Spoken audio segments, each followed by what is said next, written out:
Hello everyone, if you're new to my channel, consider liking and subscribing. It will make me feel wonderful if you do that. Thanks. By the way, I also have another Naruto and Luffy fanfiction channel. If you are interested, link is in the description. Legion of the Pirate King Mugiwara no ADHD. With a larger crew come unique challenges and obstacles they must overcome together, including conflicting personalities and different wants and needs to have an enjoyable and sustainable journey. The story covers canon arcs and how they are handled given the expanded roster, but also includes a heavier emphasis on the slice-of-life moments between major arcs at sea. Adios. Usopp and Zoro keep their distance in the lead up to dinner and purposefully sit at different tables during dinner, avoiding eye contact. During the meal, Mary mentions to Jin that he'd like to spar and the Master-at-Arms accepts his request. After eating and ensuring the dining room is clean and ready for the next day, Mary walks across the ship to the training room where Jin is waiting. As the sheep man gingerly climbs onto the platform in the center of the room, wearing his ill-fitting workout clothing, the Master-at-Arms asks skeptically, "Why the interest in sparring today?" Rolling his shoulders to loosen them, Mary stretches his arms and legs as he replies calmly, "I figured it was time to start pulling my weight around here. As much as I prefer Kaya's pacifism, it doesn't seem likely that we will escape conflict when the captain is around. You could always just stay on the ship." Jin stretches his arms and legs, mirroring the former butler. "I guess that makes sense. What type of sparring were you hoping for today?" Bending his knees and balling his hands into fists with his wrists resting against his hips, Mary locks eyes with the man across from him. "Kung Fu." "A good choice." Jin walks towards the shipwright until they are within arm's reach of one another and bends his knees, mirroring the man's position. Slowing his breathing, everything around the platform fades from his consciousness as he focuses on Mary. "Let's start with some basic strikes and blocks." After Jin demonstrates some basic attacks, the pair switch back and forth between attacking and defending. As he starts to feel more confident in his technique, Mary feels something stirring within his body. An arc of electricity jumps unnoticed between strands of his hair as he continues throwing punches and deflecting blows from the experienced fighter. "Alright, we've got the basics out of the way." Slamming his knuckles together, Jin spreads his arms wide apart. "I want you to do something that's going to seem strange." Lowering his fists, Mary stares at the man in confusion. "Okay, what do you want me to do?" "Time for the real test." A devilish grin spreads across Jin's face. "I want you to hit me as hard as you can." Seeing the man's bafflement, he continues, "The first punch is always the most difficult. It's better to do it here than on the battlefield." "Good point." Mary nods as he brings his fists back in front of his face. He takes a deep breath and closes his eyes. "I can do this." Letting air out through his nose, his eyes snap open and a spark of electricity leaps from his hair to his shoulder and slowly bounces down his arm before ending at his fist. Neither man notices as they stare intently into one another's eyes. "You asked for it." Squeezing his fist as tight as he can, Mary swings it toward Jin's chest. As his hand travels through the air, the electrical arc that had previously bounced down his arm forms a bridge between his knuckles, and as soon as the attack lands, a bolt of lightning erupts from his fist and connects with Jin. The cloth covering Jin's chest ignites before turning to ash as the electrical current flows through his body. With a loud boom, the Master-at-Arms is hurled through the air, much like Ninjin had been several hours earlier, and slams against the far wall. Eyes wide, his mouth moves but no words come out as Jin's body twitches involuntarily. "What just happened?" "No." Mary drops to his knees as he grabs at his hand, which smells of burnt flesh. "No, no, no." His eyes are wide and filled with fear as he stares blankly at the wall above Jin's head. "This can't happen." He drops his gaze slightly to Jin's crumpled body. "What have I done?" Jin coughs as he struggles to speak. "Mary. Wah." He fights for breath as his chest continues to spasm. "What happened?" Rising to his feet, an unnerving calm washes over Mary as he walks across the platform towards Jin. He felt out of control of his body as his mouth moved of its own accord. Nothing happened. Stepping off the platform, he continues moving robotically toward Jin. Stopping when he reaches the pirate, he looks down with a cold and lifeless expression. "Nothing at all." "He's going to kill me." Fear grips Jin's heart as he meets the lamb-faced man's gaze and repeats, "Nothing happened." His eyes dart to the exit before returning to meet Mary's piercing eyes. "What do I do?" What was that? Why did I say that? What's happening to me? As his shock wears off, Mary's expression softens and he offers his hand to the injured man. I'm so sorry, Jin. His voice falters as his parents' warnings echo through his mind. The humans will never accept A. His mind skips like a worn cassette before resuming. This far from the new world. Son, you must hide this part of yourself. He shakes his head, shutting out the voice, let me help. Taking Mary's hand, Jin is perplexed by the sudden change in behavior. Is he as confused as I am? Allowing Mary to help him to his feet, he says hesitantly, I won't tell anyone. Tell somebody, tell anybody, please don't leave me alone with this. Mary forces himself to smile. Thank you, Jin. He looks down at the hole in Jin's shirt and the burn on his chest. Let me take care of that for you. Meanwhile, Tamanegi finds Usopp in the observation room staring out the window at the sea. As he closes the distance between them, he announces his presence. Hey Captain Usopp, I have a question. Yes? Asks the sniper as he turns to face the boy. Anything is better than stressing out over that stupid swordsman all evening. I was wondering if you could help me build something. Tamanegi holds out a pen in one hand and a drawing in the other. Taking them both, Usopp studies the drawing, a spring-loaded pen with a hidden blade. How interesting. Looking up at the boy, he asks, what do you want to use this for, Onion? Looking down at his feet, Tamanegi absent-mindedly traces the ground with his toe. Carrot's got his drunk fighting thing and Pepper has his archery. I figured I should learn to fight. But I have to do it my way. He licks his lips before looking up at the snipper. I was useless in Arlong Park. I don't want to be a liability anymore. Usopp nods, follow me. This is a great start. I've got some ideas that will make it even better. In the basement of the ship, Teru and Pieman stand side by side in front of the workbench. Teru asks hesitantly, you sure about this? I sure am. The arrows we made back in Kokoyashi village work great, but something is still missing. Pieman looks down at the materials he had gathered from around the ship. Can you help me? Of course. Teru grins at the boy. Let's make something weird. In Mary's room, the former butler was rummaging through a first aid kit as Jin sat on the edge of his bed. Pulling out ointment, gauze and medical tape, Mary turns to face his injured crewmate. I'll need to take a closer look at that burn. Maintaining eye contact with the lamb-faced man, Jin grabs the bottom of his shirt and lifts it over his head. He watches as Mary's eyes grow wide and a smile touches the edge of his lips. Better? You could grate cheese on those abs. Mary stares at the man's chest before finally snapping out of the mental fog. Yes, thanks. Taking a step closer, he leans down ostensibly to look at the wound as he admires the master at arms' toned arms. Get a hold of yourself, Mary. Dipping his fingers into the ointment, he carefully spreads it over the wound, causing Jin to wince as the cool substance touches his warm skin. Once the wound has been coated, he pulls out a gauze pad and places it gently against the man's skin before securing it with the medical tape. That should be all of it. There's nothing like shared trauma to bring PS pretty good looking. I might as well shoot my shot. A grin spreading across his face, Jin buries his fingers in Mary's woolly hair. Are you sure there isn't something you missed? Mary shakes as his heart races. What do you? He is cut off mid-question as Jin pulls his head down and their lips meet. Later that evening, Pieman, Tamanegi, Teru and Usopp make their way up the stairs from the basement to the living quarters. Pieman and Tamanegi are in the front, showing one another their newly crafted weapons while Teru and Usopp follow behind, keeping an eye on the pair. Check it out.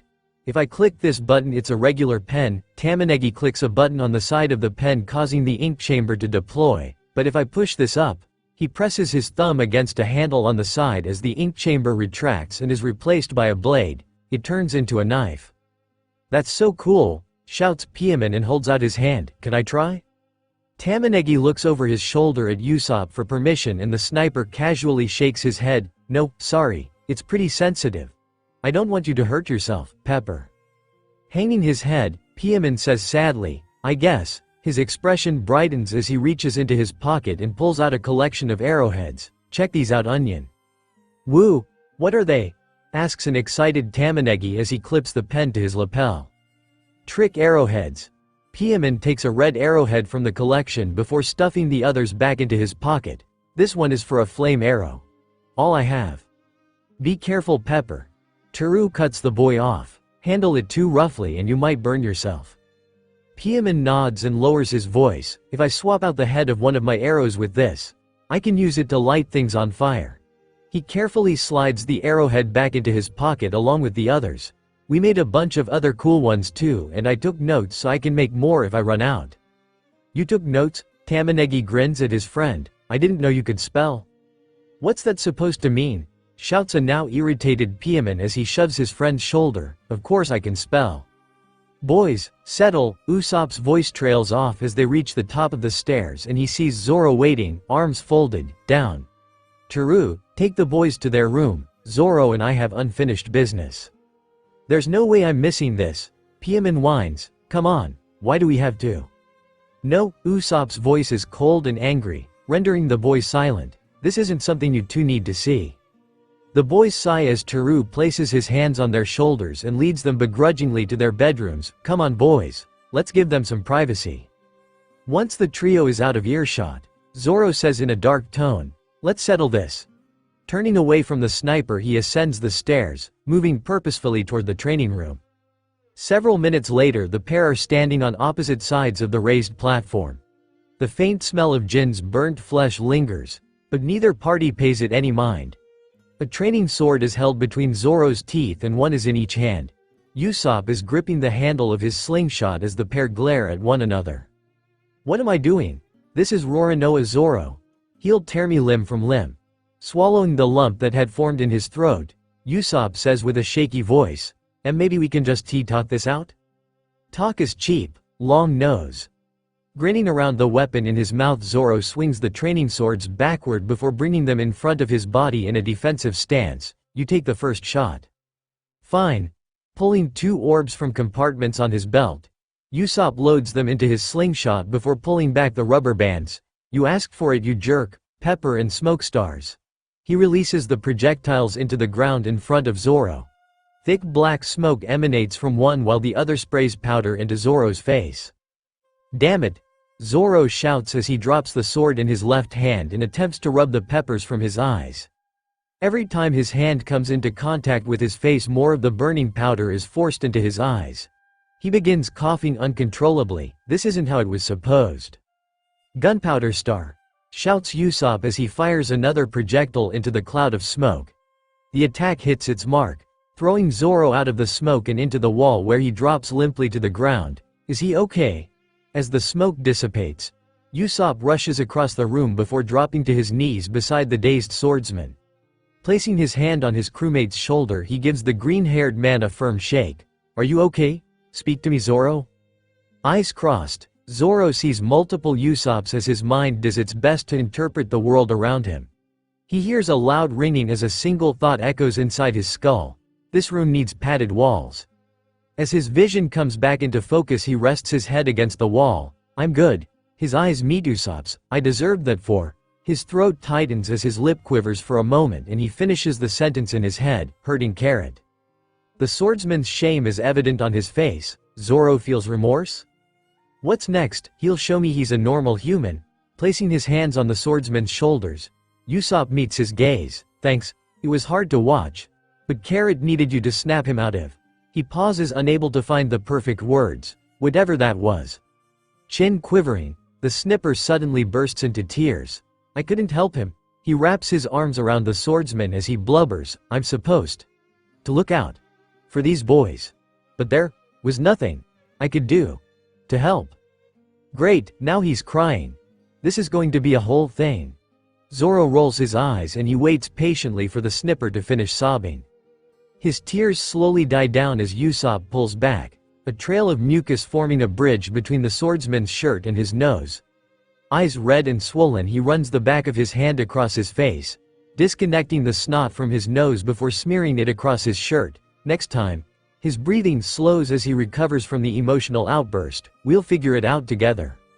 Focusing on his facial muscles as he attempts not to show his irritation at the sniper's emotional display, Zoro says through clenched teeth, yeah buddy. Next time for sure. His eyes flicker to the locker room door before returning to meet Usopp's. How can I get out of here as quickly as possible? Rising to his feet, Usopp grabs the bottom of his shirt and uses it to dab at his face, wiping away the tears and snot. Once satisfied, he reaches down toward the swordsman. Friends. Taking hold of the sniper's outstretched hand, Zoro responds coldly, I don't do friends. Leaning backward as he pulls the swordsman to his feet, Usopp grins, crewmates who don't hate each other. He's relentless. Rolling his eyes, Zoro begins walking toward the exit to the locker room. Fine. Following the swordsman, Usopp smiles as he tries to match the pace set by the larger man. Great. So did I ever tell you about the time I beat up? Oh great, another story. Sighing, Zoro allows his mind to drift away as he robotically shoves the door open and steps through. I wonder if Ninjin is still up in the bar. Normally, he found these stories entertaining, but all he could think about now was getting his hands on a strong drink and finding a quiet place to relax. As the ship settles for the evening, the crew trickle into the observation room. The first to arrive are Luffy and Nami, who are in a heated argument. As Luffy tosses open the door, an angry Nami shouts, "Don't care what Usopp says, there isn't an island full of giants in the middle of the East Blue." "How do you know?" Luffy yells back. Across the room, "You haven't been everywhere." He flops onto a couch and crosses his arms. Stupid Nami. Always thinks she knows better than me. Marching after him, Nami points at the boy's chest. "I just know, okay. It's a ridiculous story and only an idiot would believe it." Dropping onto the opposite end of the couch, she glares at Luffy. "Did she just call me that?" Rage building inside his body, Luffy screams, "Are you calling me in?" The door to the observation room is kicked open as Sanji and Hatchin make their way in, interrupting Luffy's tirade. Spotting Nami, the love-struck chef yells, "Nami Swan. You are radiant as always." He hurries across the room, presenting a tray of chocolate treats to the young woman. Mouth-watering, the argument he had been having is forgotten as Luffy launches himself across the couch. "Mine." Before he can reach the platter, Sanji maneuvers it out of his way. Missing his target, Luffy crashes into Nami, who shrieks before shoving him off of her. Luffy bursts into laughter as his head slams against the pillow. She. "Wait your turn." Sanji glares at the captain. "Ladies first." He brings the platter back in front of Nami as his gaze softens and he says in a sugar-coated voice, "Something sweet for someone sweet?" Giggling, she reaches her hand out and daintily plucks a chocolate-covered strawberry from the assorted treats. Foo. Thank you, Sanji." She takes a bite from the sweet offering while winking at the chef, whose cheeks turn bright pink. Following behind the chef, Hatchin takes a seat across from Luffy and Nami. "Well, that's weird looking." Pointing at Sanji, he asks in confusion, "Why is his face doing that?"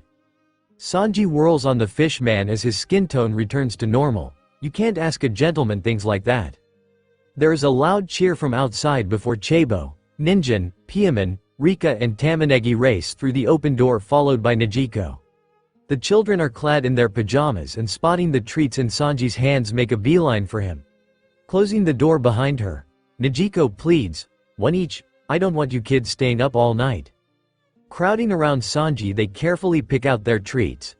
Glancing around, Ninjin attempts to take a second one, but Sanji slaps his hand. "You heard the lady, one each." He gives the chef an apologetic look as he pulls his hand back and joins the others on a couch as they gobble up their desserts. "My turn." Leaping from the couch, Luffy races towards Sanji.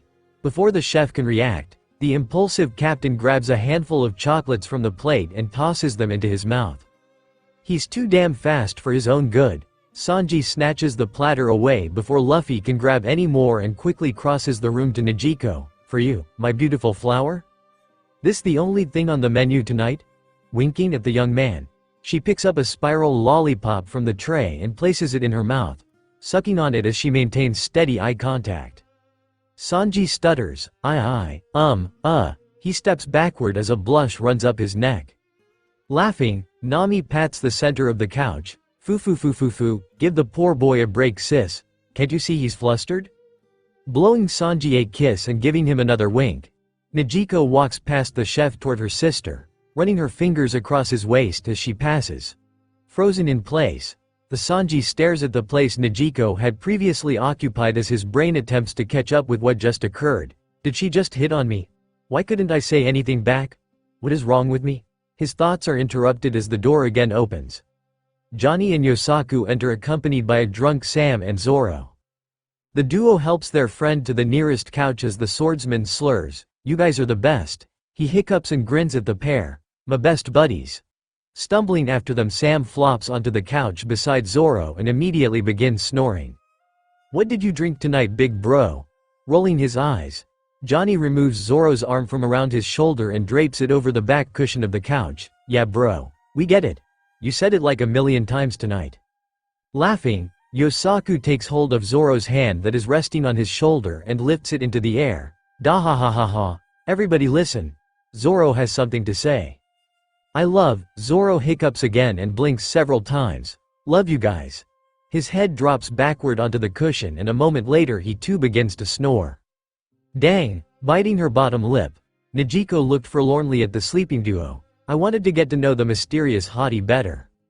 Mouth dropping open, Nami playfully slaps at her sister's arm. "Nejiko, you so bad." They devolve into giggles as Johnny and Yosaku cross the room and pick a couch next to the girls. As the group settles down, the door again swings open and Kaya and Usopp enter, supporting Kobe between them. Kaya's eyes dart to the nearest couch and seeing the drunken men she mumbles, "Figures." The trio make their way to Hatchin, who is sprawled across his couch. He sits up and shuffles to the side to make room for Kobe and they carefully place him beside the fishman. Seeing an open space beside Nami and Nejiko, Kaya joins them while Usopp crosses the room to Luffy and the kids who have begun playing a board game on the floor. Next into the room is Jimmy Scoops, carrying Chow Chow in his arms. The dog is in a better mood than he was that morning but lets out a low growl upon seeing Luffy. Placing the dog onto the ground, Jimmy grabs a newspaper from the table beside the door and makes his way to an empty couch away from the others. Sitting down, he opens the paper and searches for an interesting article. Finally, Teru arrives, accompanied by Jin and Mary. Jin is wearing a shirt he borrowed from Mary and has a goofy smile while the former butler appears slightly disheveled, with his shirt untucked and a few buttons left undone. Teru crosses the room to watch the board game. Sanji places the dessert tray on top of the remaining newspapers and joins Jin and Mary as they find an empty couch. Once seated, Jin casually places his hand on Mary's as they converse with the other crew members. After an hour, Nejiko excuses herself from the couch she shared with Kaya and her sister and walks across the room to the children. Squatting down amid the group, she says gently, "It's time for bed, kids." The 5 children collectively groan before obediently putting their game away. Looking up, she catches Usopp staring down at her and grins at the long-nosed sniper, "Like what you see?" "Oh come on," eyes widening for a second, he says in a rush, "I don't know what you're talking about." "Heh heh heh." Teru chuckles and places his hand on Usopp's shoulder, "Don't stress too much, she does this to everyone." He shifts his gaze to Nejiko, "Isn't that right?" The blue-haired girl sticks her tongue out at the carpenter before focusing back on the kids. "Alrighty. Looks like everything is cleaned up." Straightening to her feet, she begins walking toward the door. The children form a single file line and follow behind her. "I want you all to brush your teeth and head straight to bed. Staying up late tonight was a special treat, so no complaining, understood?"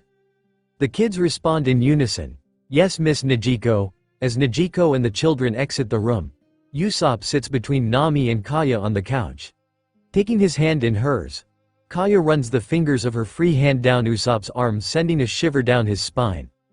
Luffy stays on the floor, holding a pair of trucks he had borrowed from the kids and smashing them together while giggling to himself. Teru joins Hatchin and Kobe, relaxing against the soft cushion. "I can't believe we're almost there. It's been ages since the last time I left the island." Nami nods thoughtfully. "A lot's changed. AR the world, but the rest of the East Blue kept going." "What?" comes Zoro's voice from the couch nearest the door. Raising his arms above his head, the swordsman lets out a loud yawn. "How long was I asleep?" "Long enough," shouts Yosaku. Johnny laughs and pats the open spot beside him. "Come join us, big bro. Leave that old drunk there." Glancing to his side, Zoro sees Sam drooling on the couch cushion and springs to his feet. Crossing the room quickly, he sits next to Johnny and swings his arm across the back cushion of the couch. "What's everybody talking about?" "Boring stuff," shouts Luffy as he launches himself over a couch, almost smacking Kobe in the back of the head with his knee.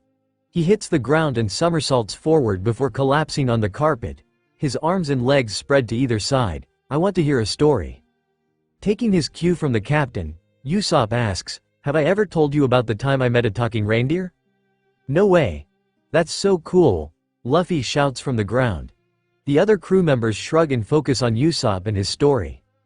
Once he is certain he has the others' attention, he begins his tale. There once was a talking reindeer who lived high up on a snowy mountain.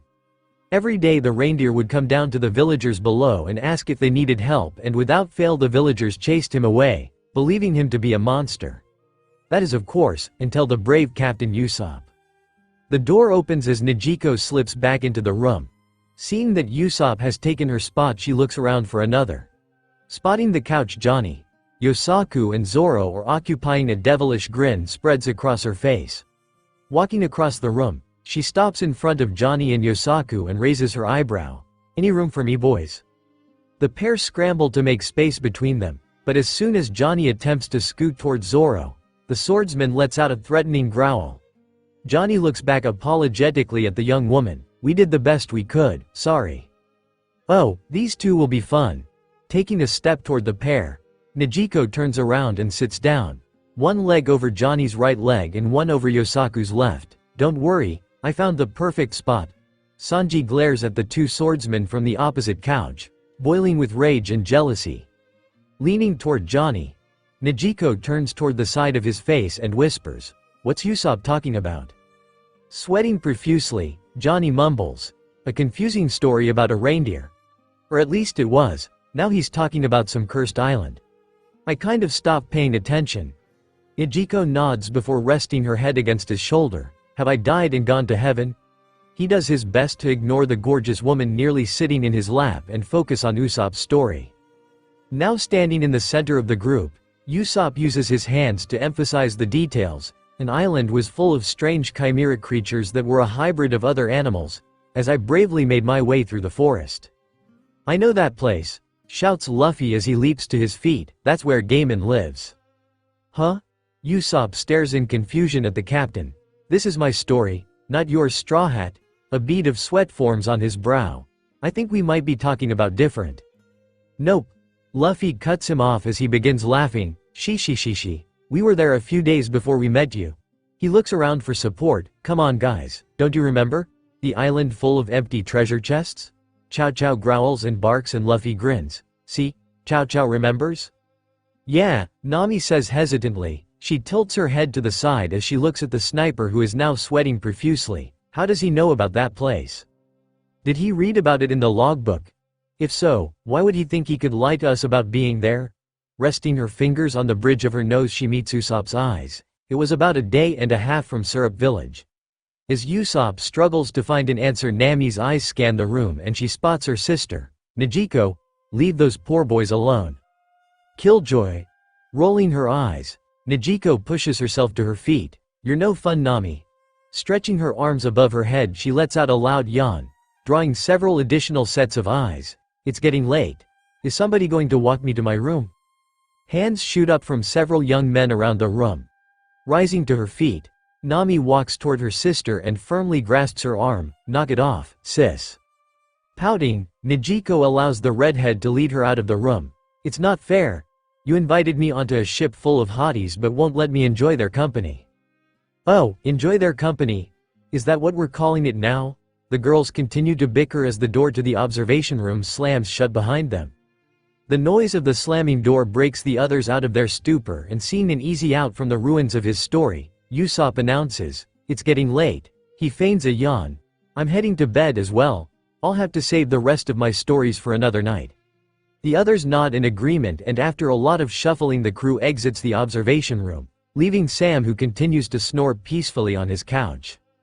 After an uneventful night, the crew gathered on the main deck of the Going Shopping and Going Merry. As the morning fog dissipates, they watch as the massive island comes into view. Tightly packed buildings across its surface, a reminder of its reputation as the military stronghold of the East Blue.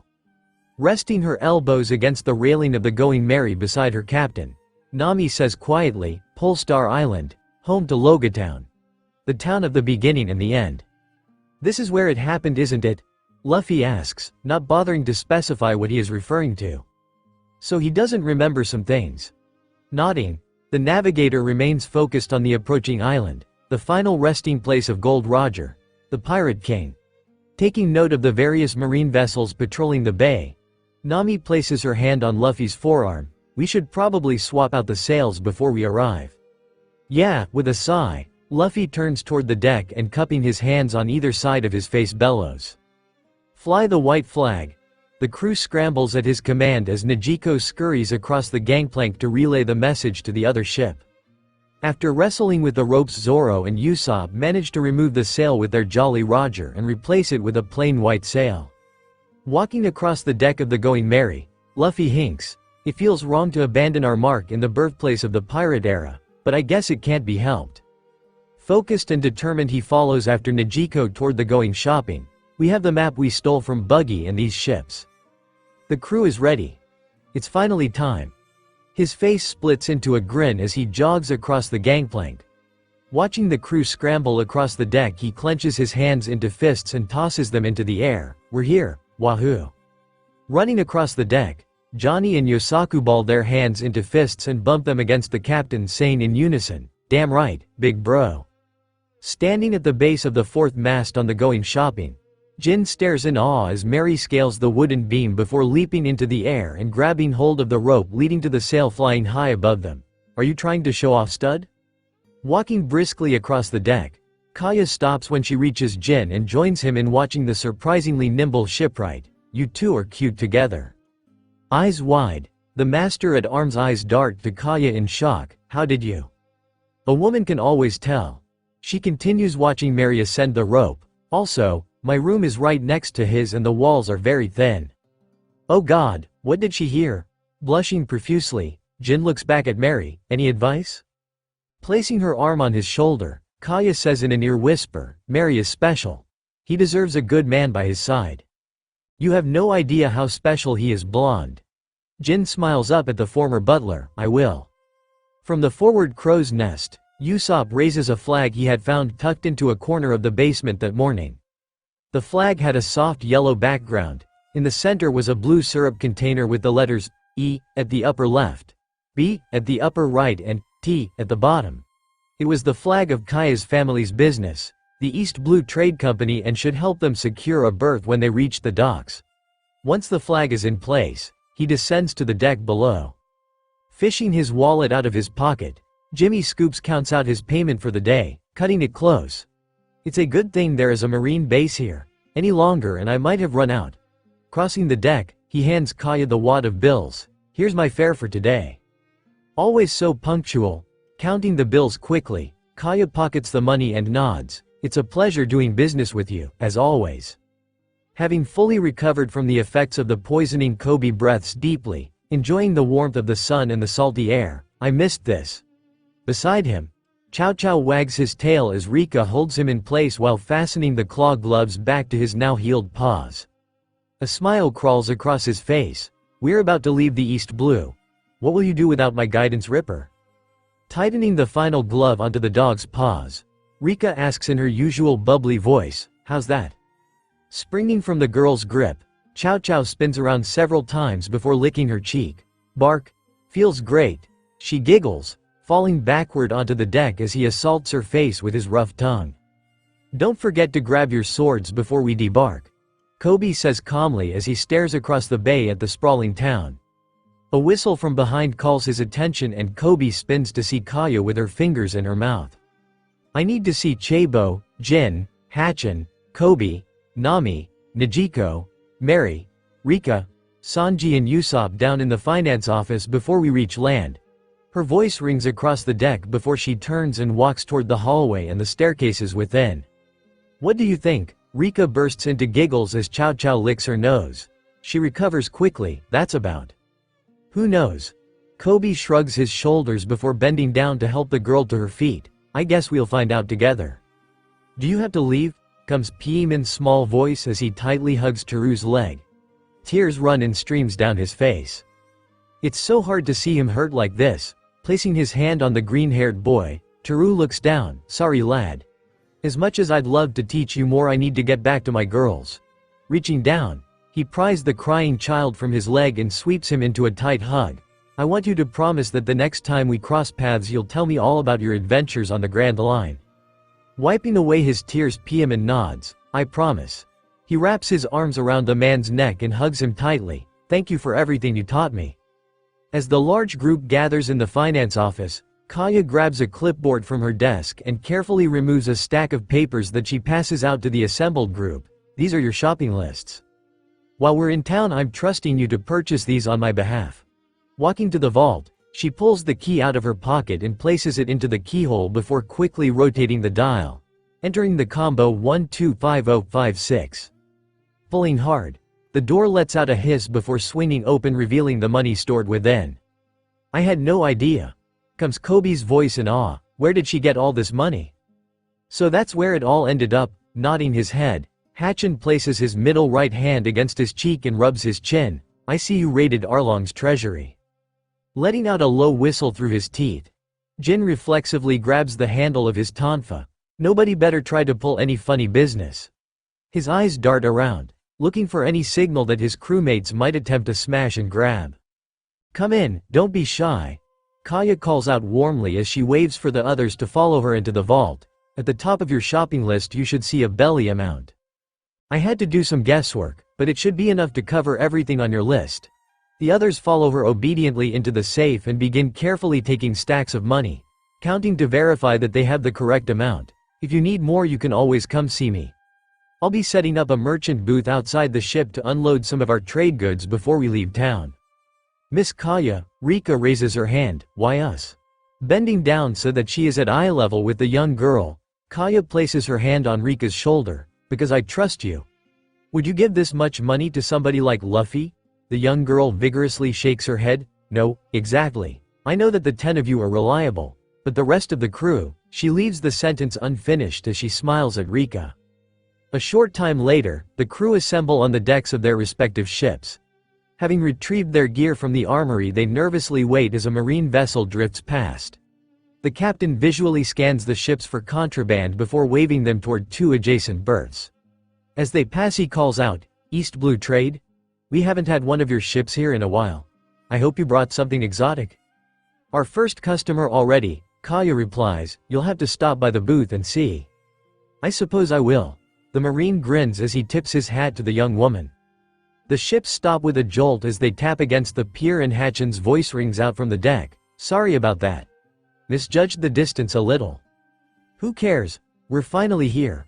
Luffy throws his arms into the air as he launches himself over the side of the deck and lands with a crash on the pier below. As the rest of the crew rush to the railing to see if he is okay, he waves from the ground, hurry up and get down here. Not waiting for a response, he spins on his heel and races down the street, letting out the occasional excited outburst. The rest of the crew soon follow as the gangplank is lowered to the pier and they make their way off the ship and into the sprawling town. The streets buzzed with chatter as visitors and citizens shared gossip and stories. After comparing shopping lists, several crew members traveled together to find a place to purchase weapons. Walking beside one another, Jin held Mary's hand as they followed behind Hatchin, Kobe and Najiko. Any idea where they went and hid the armory shop? Asks a confused Jin as they pass the 3rd clothing boutique in a row. Shrugging his shoulders, Kobe replies, no idea, but it's bound to be around here somewhere. Biting her lip, Najiko points at the top item on her list. What do you think she means by, something to keep you safe? Swords, shouts Hatchin before laughing loudly. Bahahahaha. With enough swords, nobody will mess with you. Chuckling to himself, Mary says calmly, I believe Miss Kaya wanted to let you decide. He smiles as Jin squeezes his hand reassuringly. I wonder what I should choose. He thinks back on the unused pistol in his room and shudders as he remembers how useless it had been against Kuro in Syrup Village. There it is, calls out Najiko, pointing at a shop on the opposite side of the street. The others turn their attention to the sign hanging from the wall that reads Arms Shop. That's strange. Furrowing his brows, a hint of concern enters Kobe's voice, kind of on the nose with a name like that. What did he say about my nose? Comes a familiar voice from the other side of the street. Buggy. Kobe spins to face the cloaked figure, but he disappears into the crowd before the young man can get a good look. I could have sworn I knew that voice. He shakes his head. Never mind. Let's go buy some new gear. Making their way into the shop, the quintet browse the available weapons. A short balding man with hair protruding from either side of his head and a red nose stands behind the register as his eyes dart frantically between the individuals in his store. "Take your time. We have plenty to choose from." The panic in his eyes undercuts his words. Pulling a battle axe from the wall, Jin holds it by the hand as he tries to determine its weight. "How much is this?" Grabbing a book, the shopkeeper scurries to the pirate. "A fine choice. Let me just take a look." He flips through the pages until he finds the one he is looking for. "Aha! I have that on sale for 350,000 berry. An absolute bargain price." "Sold," says Jin as he walks away from the man to search for more equipment. Confused, the merchant takes the axe back to his desk and places it down carefully. "This might work." Pulling a massive Zweihander from a nearby table, Hatchin asks the merchant, "Do you have any more of these?" "I do," says the shop owner hesitantly. "How many do you need?" Swinging the blade through the air, he stops short of Kobe's neck. The bosun freezes, eyes wide, and stares at the fishman, who blushes. "Sorry about that, Kobe." Turning back to the shopkeeper, he replies, "5 would be nice. Let me see what I can find." Disappearing into the back room, the shopkeeper returns with a cart buckling under the weight of the heavy blades. He waits a moment before saying dryly, "You're welcome." The man shifts his attention back to the other shoppers. "How much?" asks the fishman as he makes his way over to the cart and unceremonially drops the blade in his hand onto the pile. The shopkeeper winces as the metallic blades bounce off one another. 350,000 each. He watches as the fishman struggles to count despite using his fingers before helpfully interjecting, "That brings your total to 2,100,000. "Deal," the fishman says with a smile, reaching into his pocket. He hands the vendor a fistful of money. "Thanks." Placing a pair of brass knuckles on the counter, Mary asks casually, "How much for these?" Confused at why such a well-dressed man would be considering such a brute weapon, he asks, "What are you planning on?" The shopkeeper stops and smiles. 300,000 each. Nodding, the lamb-faced man hands a stack of bills to the merchant before slipping the weapons over his knuckles. He lifts his hand and waves at his crewmates. "I'll see you all later." Exiting the shop, he is followed by Hatchin. The pair pull out their shopping lists as they walk down the street to their next destinations. Dropping a pile of weapons on the counter beside the battle axe he had previously picked out, Jin stares into the merchant's eyes. "How much for these?" "Let's see what you have here." He sifts through the equipment and mutters to himself, "A rapier, a morning star, an iron shield, and the battle axe." Looking back at the pirate, he asks, "How do you plan on carrying all of this?" Jin shrugs his shoulders. "You got any holsters?" As a matter of fact, reaching under the table, he pulls out holsters alongside back and belt straps. "I do. Would you like to include these in your order?" "I wouldn't have asked if I didn't want them." Moron. Nodding his head, Jin keeps his irritated thoughts inside his head. "Oh, okay. I'll take that as a yes. Your total comes out to 1,500,075 berry." A bead of sweat runs down his face as he looks into the pirate's sunken eyes. "Will that be all?" Slapping a wad of bills onto the counter, Jin shifts his focus to the pile of merchandise and begins fastening the holsters to his body before placing the weapons carefully in them. Once they are all securely attached, he silently exits the shop and makes his way down the street. With a loud bang, the spiked war club Kobe had been examining is tossed onto the table. Reaching to his waist, he pulled out the club he had taken from the marine base in Shell's town. "You willing to do a trade?" The sound of the weapon smashing into his table causes the merchant to leap into the air. Eyes wide, he yells, "You better not have broken anything." "Oh, grow a pair. You run a weapons shop." Grinning, the pink-haired man swings his club over his shoulder and saunters toward the shaking man. "Calm down. Your stuff is fine." Swinging the club forward, he bumps it against the shopkeeper's chest. "About that trade?" Sure. Let me just see." Taking a step back from the man, he circles the table and picks up his pricing guide. "For a club in that condition, I'm offering a trade in value of 50,000 belly. I'll knock that off the 450,000 on the war club, and we are looking at an even 400,000. Snapping the book closed, he looks up to see Kobe staring at him. "What a rip-off. I saw the binder. He's only charging 400,000 for the club." Forcing a smile, he fishes in his pocket and pulls out a wad of bills. "At least I won't have to carry both back to the ship."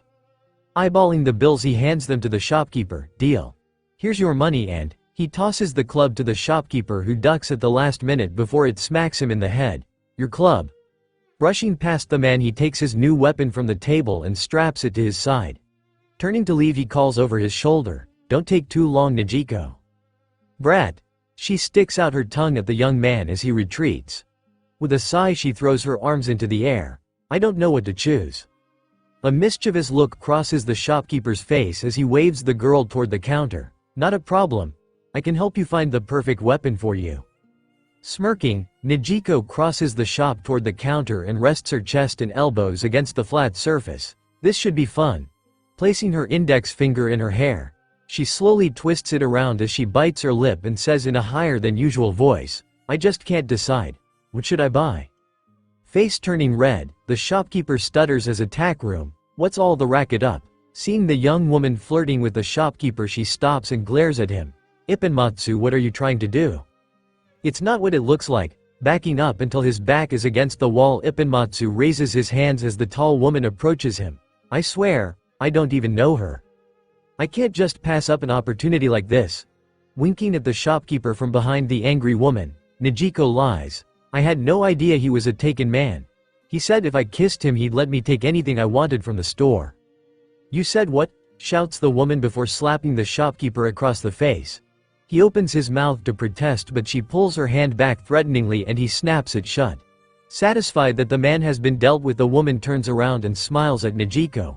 I'm so sorry for that. Unfortunately, we can't give anything away, but I can give you a discount for being honest about my husband's lecherous ways. Is there anything in particular you were looking for?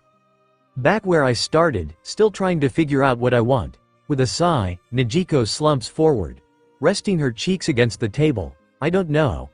I want something discreet but practical for self-defense. The woman presses her finger to her lips. What do you do for a living? That's a good question. I take care of the kids in the crew and teach them about the world. Shrugging her shoulders, she raises her head and places her fists against her cheeks. I suppose I'm a teacher. Why? Interesting. Pulling open a drawer, the woman rummages through it before pulling out a protractor and placing it on the table. How about this? I don't get it. What's her game? Nijiko stares in confusion at the device before looking back at the woman. Is this a joke? Smiling, the woman picks up the half moon. Looks like a protractor, right? But watch what happens when She slips her hand over the flat side and squeezes, causing spikes to pop out along the rounded edge. Do this. That's so awesome. Eyes wide, Nijiko nods enthusiastically. I'll take it. How much? On closer inspection, it's clear that the flat side is cushioned and acts as a handle.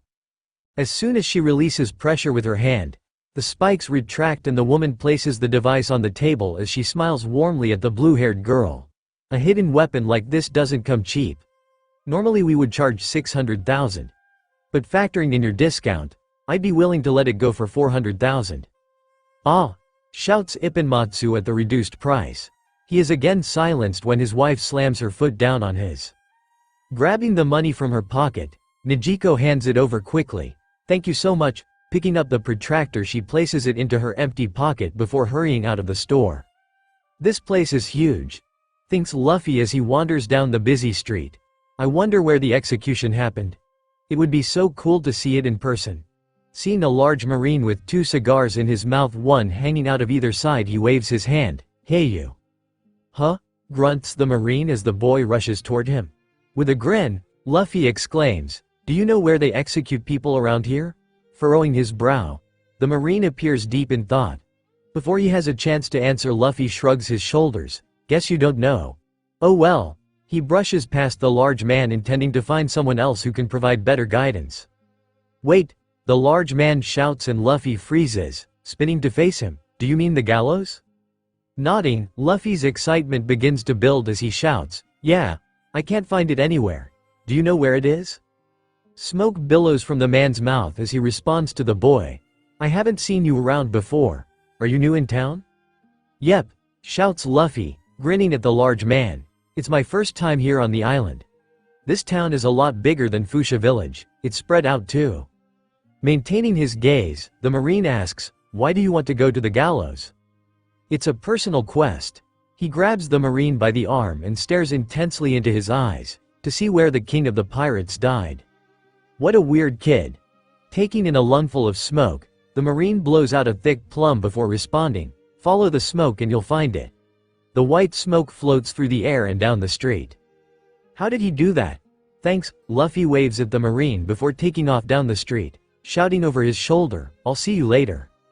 Outside the boat, Kaya hovers behind her merchant stand as a long line of customers wait for their turn. "I can't believe so many people want our products." Smiling at the young man and woman standing before her, she asks in a sugary sweet voice, "How may I help the two of you today?" On the table in front of her is a catalog of items for sale along with prices. Several example items are arranged on the table and crates are stacked on either side of the stand. Next to the line of customers, Ninjin, Piaman and Tamanegi play tag with a group of children from town. Occasionally the youngsters dart between the legs of the people waiting to purchase goods, earning them an irritated response. Arriving at the Marine base, Jimmy Scoops makes his way to the front desk. Looking around to verify that the crew isn't around, he leans forward and says in a low conspiratorial tone, "I'm here to withdraw some money from my account." A confused look spreads across the face of the man behind the counter. "Why are you whispering?" Clearing his throat, the photographer responds at full volume, "Sorry, force of habit, can never be too careful." "Right," says the man as he raises his eyebrows. He rolls his eyes and lets out a sigh. "What's your name? I can check your balance and get you paid out here." "The name is Jimmy Scoops. My boss put some money in the account the other day." Eyes darting around, Jimmy verifies again that none of the crew is around. "I can't blow my cover." Let me see." Opening up a rectangular device, Jimmy sees a Den Mushi attached to the upper right-hand corner. The man types something in and the snail's antenna pulses for a moment before the man turns the rectangle toward him. "This is you, right?" On the screen is Jimmy's date of enlistment and his Marine ID number. Nodding his head, Jimmy flashes a thumbs up. "Looks good to me." "Excellent." Turning the device around, the man presses a button and the Den Mushi's antenna again pulses before returning to its natural color. Says here you have 1 million belly in your account. Would you like that in paper bills or a check? Bills are fine. Pausing for a moment, he looks again at the strange rectangle. "What is that thing?" Shrugging, he continues, "Thanks for the help." Counting out the money, the young man slides it across the desk and Jimmy quickly grabs it and stuffs it into his wallet before tipping his hat. Walking over to a pile of newspapers, he takes one off the top. "Be casual. It's not weird to read the newspaper. The crew knows you like reading. Don't act suspicious and you'll have nothing to worry about." Jimmy. Rolling his eyes again, the Marine mumbles, "What a weirdo." He picks up a Den Mushi from his desk and dials a number that immediately answers. "Girl. You'll never believe what I just had to deal with." Following the trail of smoke through the city, Luffy begins to grow bored.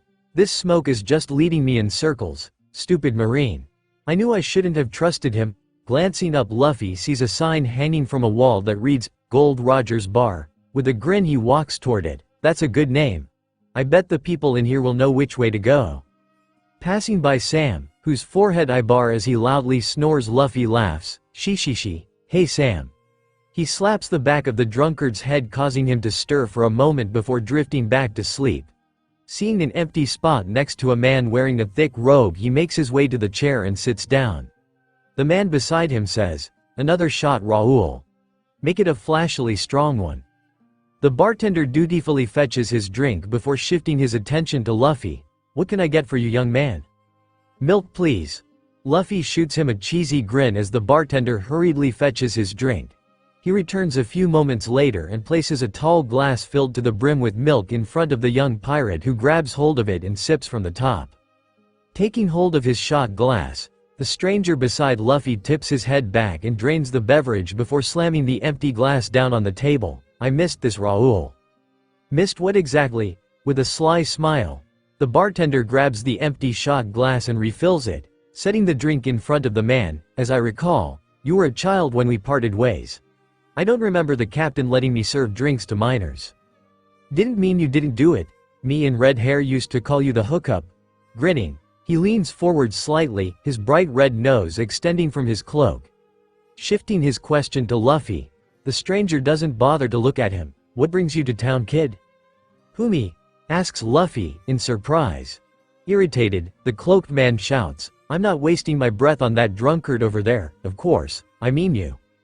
A cheesy smile splitting his face, Luffy says excitedly, "I'm going to be the next pirate king. After we stock up in town, my crew and I are headed to the Grand Line." The man beside him roars with laughter. "Gia ha ha ha ha ha ha ha. You and everyone else, kid." Grabbing the refilled shot glass, he again drains it before handing the empty container back to Roll. "Met a boy who acted a lot like you a few weeks ago with the same dream." Rising from his chair, the strange man stumbles slightly before regaining his balance. "He was a disrespectful and arrogant little punk. Next time I see him, I'm sending him straight to Davy Jones' locker." "Here, here." Luffy grabs his milk and takes a big swig before wiping the newly formed mustache from his lips. He sounds like a jerk. "If I see that jerk, I'll punch him for ya." "Ya ha ha ha ha ha ha." Still laughing, the strange tosses a wad of bills at the counter. Turning toward the door, he fails to take note of the young pirate captain. "Spread the word. The Straw Hat Pirates are going down." "You got it," Luffy shouts at the retreating stranger. "I wonder who the Straw Hat Pirates are. That's such a stupid name for a pirate crew." Once they are alone, he shifts his attention to the bartender. "I almost forgot to ask, do you know how to get to the execution platform?" Pouring himself a glass of milk, the old man walks around the bar. Bumping into Sam on his way, he takes a seat beside Luffy. "What would you want with a place like that?" He leans back and gulps his drink. "Are you kidding me?" Turning to face the man, Luffy's energy builds. "It's the last place Gold Roger stood. If I'm going to be the next pirate king, then I need to see it for myself." He slams his fist into the bar for emphasis, causing Sam to lift his head to look around before slumping over and resuming his snoring. "He reminds me of Roger when he was young." Turning to meet the boy's gaze, he takes another careful sip of his drink before saying cautiously, "You know this is a marine base, right? Keep talking like that around here and you'll end up in Impel Down." Luffy grabs his drink. Tipping his head back, he pours the entire content of the glass into his mouth. Throwing his head back, he swallows hard before looking back at the man. He starts with a grin, which turns into a smile before fully evolving into a rib-shaking laugh. She. They'd have to catch me first." That's exactly what he'd have said. The old man can't help but laugh at the audacity of the young boy. "Wahahahaha, good point, kid." Pointing at the door, he says, "You're almost there. Once you get to the end of the street, it'll be on your left." Leaping to his feet, Luffy drops the empty glass onto the counter. It bounces several times before falling off the side and landing with a loud crash on the ground. "Thanks, mister." Seeing Sam still sleeping at the end of the bar, the captain points at him. "My friend will pick up the tab." Not waiting for a response, he bolts for the door. Throwing it open, he races down the street toward the execution grounds. After several hours of shopping, the crew returns to the ship, merchandise in tow. As they pass Kaya, they drop off receipts and leftover change. Kobe is the first to arrive with the cleaning supplies he had purchased in town. 10 mops, 10 brooms, 20 gallons of cleaning solution, 20 pounds of sawdust, 5 gallons of bleach and 100 sponges totaling 136,500 belly. As he passes by her desk, he places his receipt down on top of the handwritten receipts the crew had hastily made after their trip to the arms shop. He continues past her table in silence, dragging the supplies up the gangplank and onto the Going Merry to be put away. Next to arrive are Rika and Chow Chow from the glove factory. The dog saunters past Kaya as he sports a pair of hand-altered claw gloves. Placing her receipt on top of Kobe's, Rika smiles at the merchant. "We managed to convince the glove factory to do a custom order." "That's wonderful." Kaya beams as she watches the pair stroll onto the ship. "That dog is too cute. I can't put a price tag on that. Hopefully these new gloves would prevent infections in the future." Behind the pair, Chabo and Sanji strain under the weight of their carts as they bring their purchases from the Fisherman King Uotome toward the boats. "Oh my, that's a lot." Smiling at the pair, Kaya waves to them. "Good job, boys." "Damn, this is heavy." Releasing the cart, Sanji struggles to catch his breath before responding, "Of course, my delicate flower." He turns and sees the cart beginning to roll backward. "Oh shit." Taking hold of the handle, he stops the cart before it can pick up momentum. As they approach, Kaya notices potted plants, watering cans and soil in Chabo's cart. Sanji's was piled high with meats including ground beef, steak, fish and chicken. Next to the meats sat an assortment of colorful vegetables. Passing her table, the pair dropped their receipts into the growing pile. Chabo's purchases total 125,200 belly while Sanji's account for 393,000 belly. Kaya glances down at the receipts as the next customer approaches her booth. I didn't realize how expensive it was to feed a crew this size. Hopefully, this will last us a while. The gangplank groans under the weight as the pair drag their carts up to the deck of the going shopping. Next to arrive are Mary and Jin.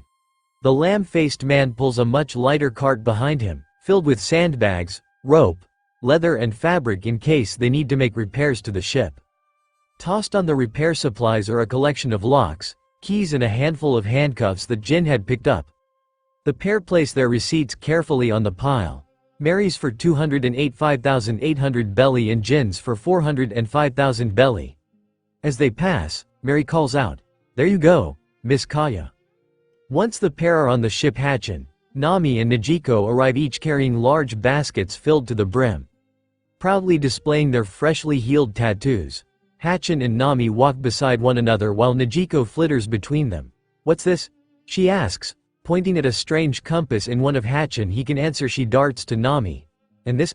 Najiko places her hand on a silk dress, enjoying the feel of the fabric between her fingertips. "It's beautiful." Passing by the table, they drop their receipts onto the ever-growing pile. Najiko's comes out to 263,000 belly for notepads, pencils, pens and schoolbooks. Hatchin's totals 1,180,000 belly and includes a log pose, 10 first aid kits, a standard Den Den Mushi, 4 earpiece Den Den Mushi and 2 virtual Den Den Mushi. Finally, Nami rings up the highest total so far at 3,060,000 belly worth of formal attire for the crew. Seeing the receipt, Kaya's eyes grow wide and she lets out a low whistle. Our navigator certainly has expensive tastes. No wonder we get along so well. Last to arrive is Usopp, guiding a group of merchants as they wheel 9 bronze cannons toward the boats. Almost there, the ships are right ahead. Just a bit further, the men are drenched in sweat as they roll the massive weapons toward their destination. Walking backward as he directs the merchants, Usopp drops his receipt beside Kaya detailing the 67,500,000 belly investment. This one might be a bit overboard. Kaya sighs as the line of customers turns their attention from her shop to watch Usopp. He carefully guides the cannons up the ramp before directing them toward their final destinations on the Going Merry and Going Shopping. I guess that's just the price of doing business on a pirate ship. Shifting her focus back to the line of impatient locals, she calls out, "Next customer." It was time to earn back some of that money. Wandering down the street, Zoro stops in front of a shop displaying swords in the window. "Damn it, why wouldn't the blonde give me any money? I can't go to the Grand Line with just one sword." Pressing his head against the glass, he stares inside longingly at the weapons within. "Shut up," a voice across the street calls out. "Our boss is behind bars because of you and your idiot captain." Turning to look, Zoro spots 2 men with swords drawn talking with a young woman. Zoro creeps toward the group as he eavesdrops on their conversation. "Haven't you learned your lesson?" asks the woman, not appearing to be fazed by either man. "Guess not," shouts one of the men. His companion agrees. "We are supposed to bring your body back to the boss as proof that we finished the job. If you insist on fighting, I won't hold back," says the woman with a sly smile. The 2 men roar with laughter. "Wahahahahaha." The first shouts, "What are you going to do?" The other follows him up. "You know you're a girl, right?" As the pair leap into the air, Zoro flicks his thumb against the pommel of his blade, releasing tension in the sheath and begins to draw it. Before he can act, the woman in the street draws her blade and in a single motion strikes both of the men. They drop to the ground behind her as blood drains from their freshly wounded chests. The crowd cheers, and as she begins to walk away, she trips and falls to the ground, glasses sliding across the pavement and stopping at Zoro's feet. That was pretty badass. Grabbing the glasses from the ground, Zoro reaches with them toward the young woman. "I think you dropped these. Here you." The words catch in his throat as she looks up at him with familiar eyes. "Kuina?" His vision tunnels as his hands instinctively tighten into fists, shattering the glasses. "So," the woman stares in his general direction, "can I have my glasses?"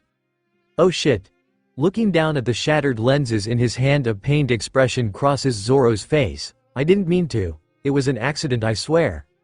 Realizing what had happened, the woman leans forward and shoves her finger into his chest. You're going to pay for those. Pay? Zoro's eyes dart back across the weapon shop. I don't even have enough money for the things I need.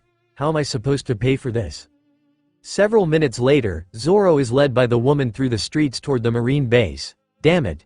This is the last place I want to be going. Why does she have to look so much like? He glances at the woman for a moment. Her. So, what's your name? Toshigi. The woman says coldly. Yours? Zo. He stops mid-sentence. She's a marine dumbass. I can't give her my name. He looks down at the sword on his hip. Wado. Zawado. He grimaces. Seriously? That's the best I could come up with? That's an interesting name. Toshigi says with an air of disbelief. The pair continue to walk in silence to Zoro's relief. So this is the place. Staring up at the execution platform, Luffy swallows hard. What is this feeling inside? Am I afraid? Excited? Both? Can I be both?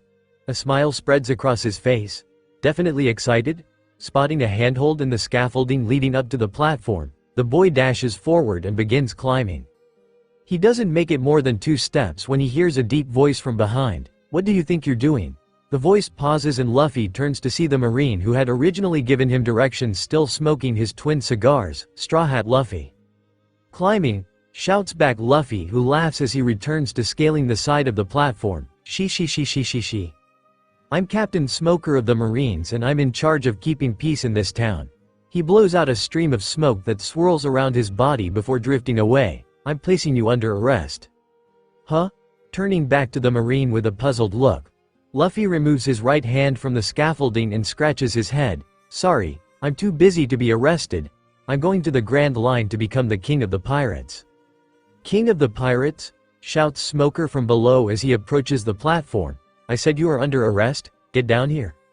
Forget that. I can't waste my time in a jail cell. I have to get to the Grand Line. Luffy shouts as he meets the Marine's eyes. Not without going through me. Cracking a grin, the Marine places his hand on the platform and begins climbing after the boy. You don't get to enter the Grand Line unless you beat me first. That's the rule in this town. He continues up the platform after the boy. That's assuming you're stupid enough to fight me. Standing outside the Marine base, Johnny and Yosaku gather a stack of recent bounty posters. As they work, Yosaku asks casually, do y'all think we still need these, bro? Beats me. Johnny shrugs his shoulders and grins. Better to have them than not, right? Nodding, Yosaku replies, sure. What are we going to do if we bag any of them? Good question. What would we do? Before Johnny can respond, the pair hear a loud group approach. Just have to wait a little longer and that rubber brat will show up. A short man wearing an oversized trenchcoat shouts.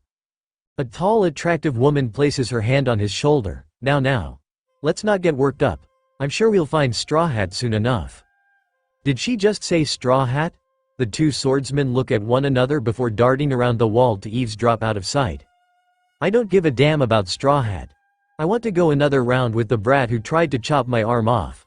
Comes a calm voice, followed by a wheel screeching to a stop as the group arrives in front of the posters. A pair of men round the corner, sniffing at the air. They have strange-looking dark noses and are wearing paint on their faces. What's this? Says one, poking a finger at Johnny. He looks delicious. The other licks his lips and pulls a stick with a knife tied to one end from behind his back. Glancing at one another, the swordsmen place their fingers over their mouths and simultaneously say, shish. They then reach for and draw their swords. The fight is over before it even begins as both swordsmen smack their opponents over the head with their swords, causing the tribesmen to drop to the ground. As they tune back into the pirates around the corner, they hear the loud man proclaiming, escaped. Can you believe it? Axe Hand Morgan, Kuro of 100 Plans and Pirate Fleet Admiral Don Krieg. It serves Luffy right. This is what he gets for flashily bragging about taking them all down. He roars with laughter and is joined by the others. Gia-ha-ha-ha-ha-ha-ha-ha-ha.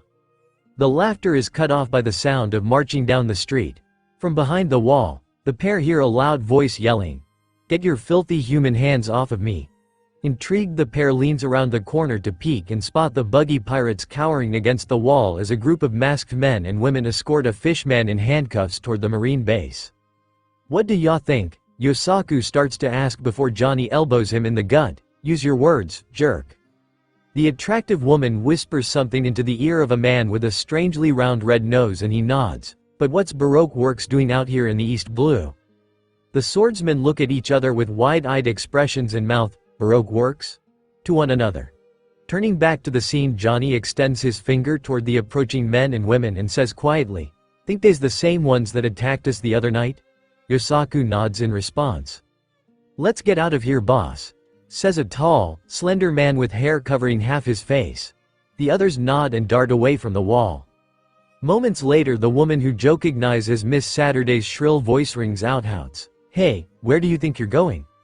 "Scramble," shouts the man with the round red nose before dashing down a nearby alley. The other members of his crew follow suit and take off in different directions. As he races away, he cackles with laughter. Yahahahahahaha. Yawning, Mr. 12 waits a moment before saying in a low voice, "What are you idiots waiting for? After them." Awoken from their stupor, the bounty hunters break formation and begin chasing after the pirates, leaving Mr. 12 and Miss Saturday alone with their fishman prisoner. Rolling his eyes, Mr. 12 shoves the fishman forward before telling his partner, "This is what you get when dealing with millions, Miss Saturday. We had to do all the thinking for them." Kya ha ha ha ha ha, right you are, Mr. 12. Grabbing the door, she pulls it open before glaring back over her shoulder at the fishman, "Come peacefully or I'll poison you again, Yami." The fishman growls at her, his teeth bared before finally giving up and following her into the building.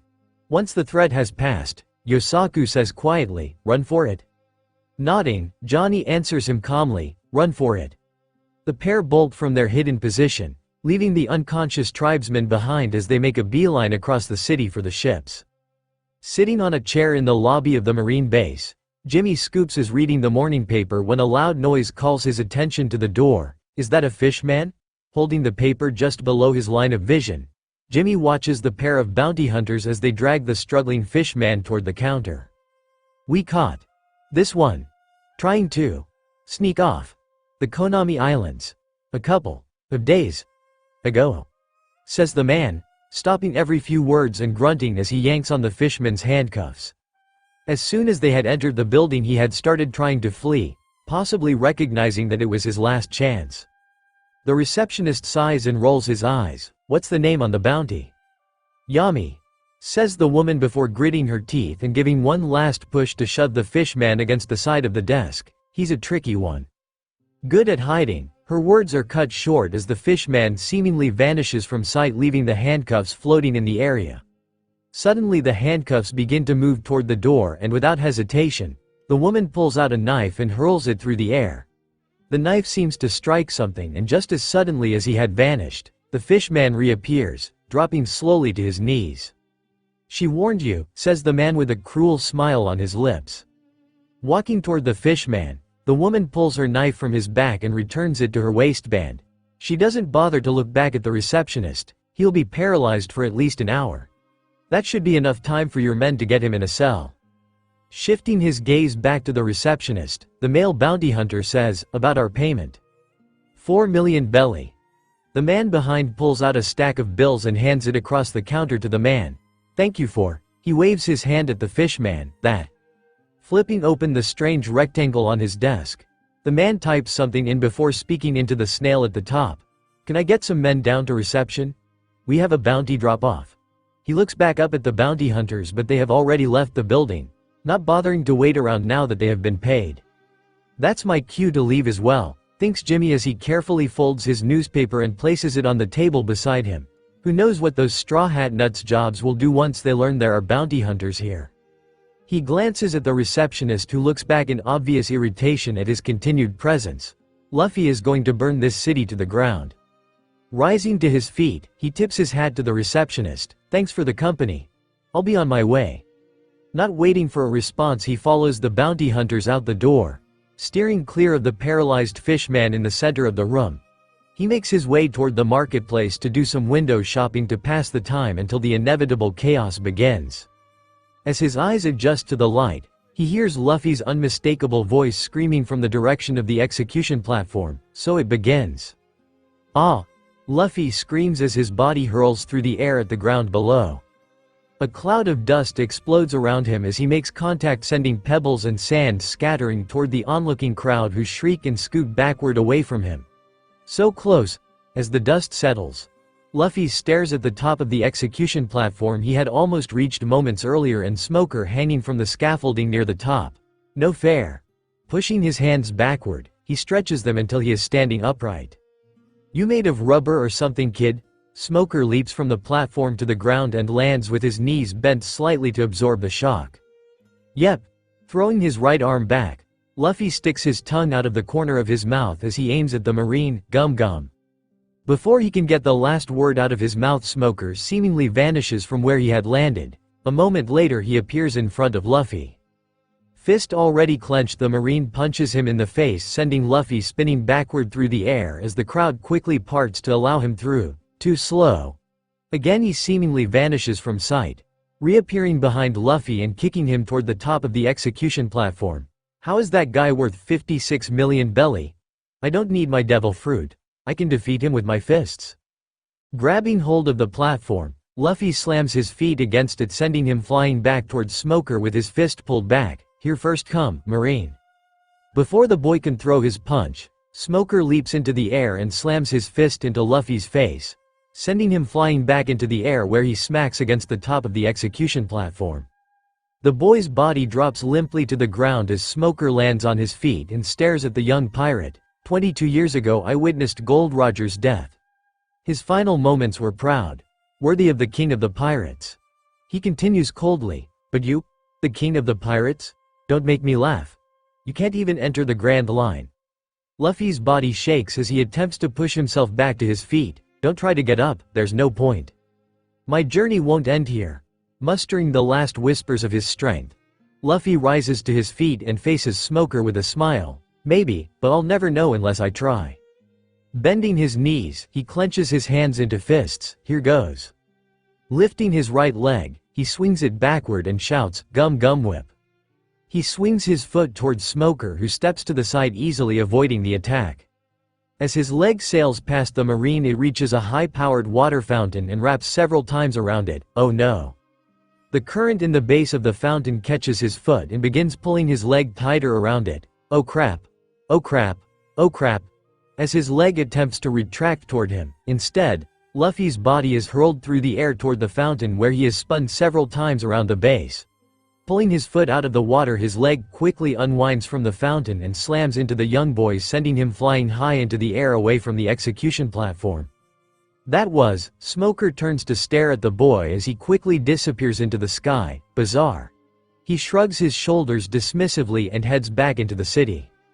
Hearing something loud, Johnny looks up in time to see Luffy screaming as he is flung across the skyline.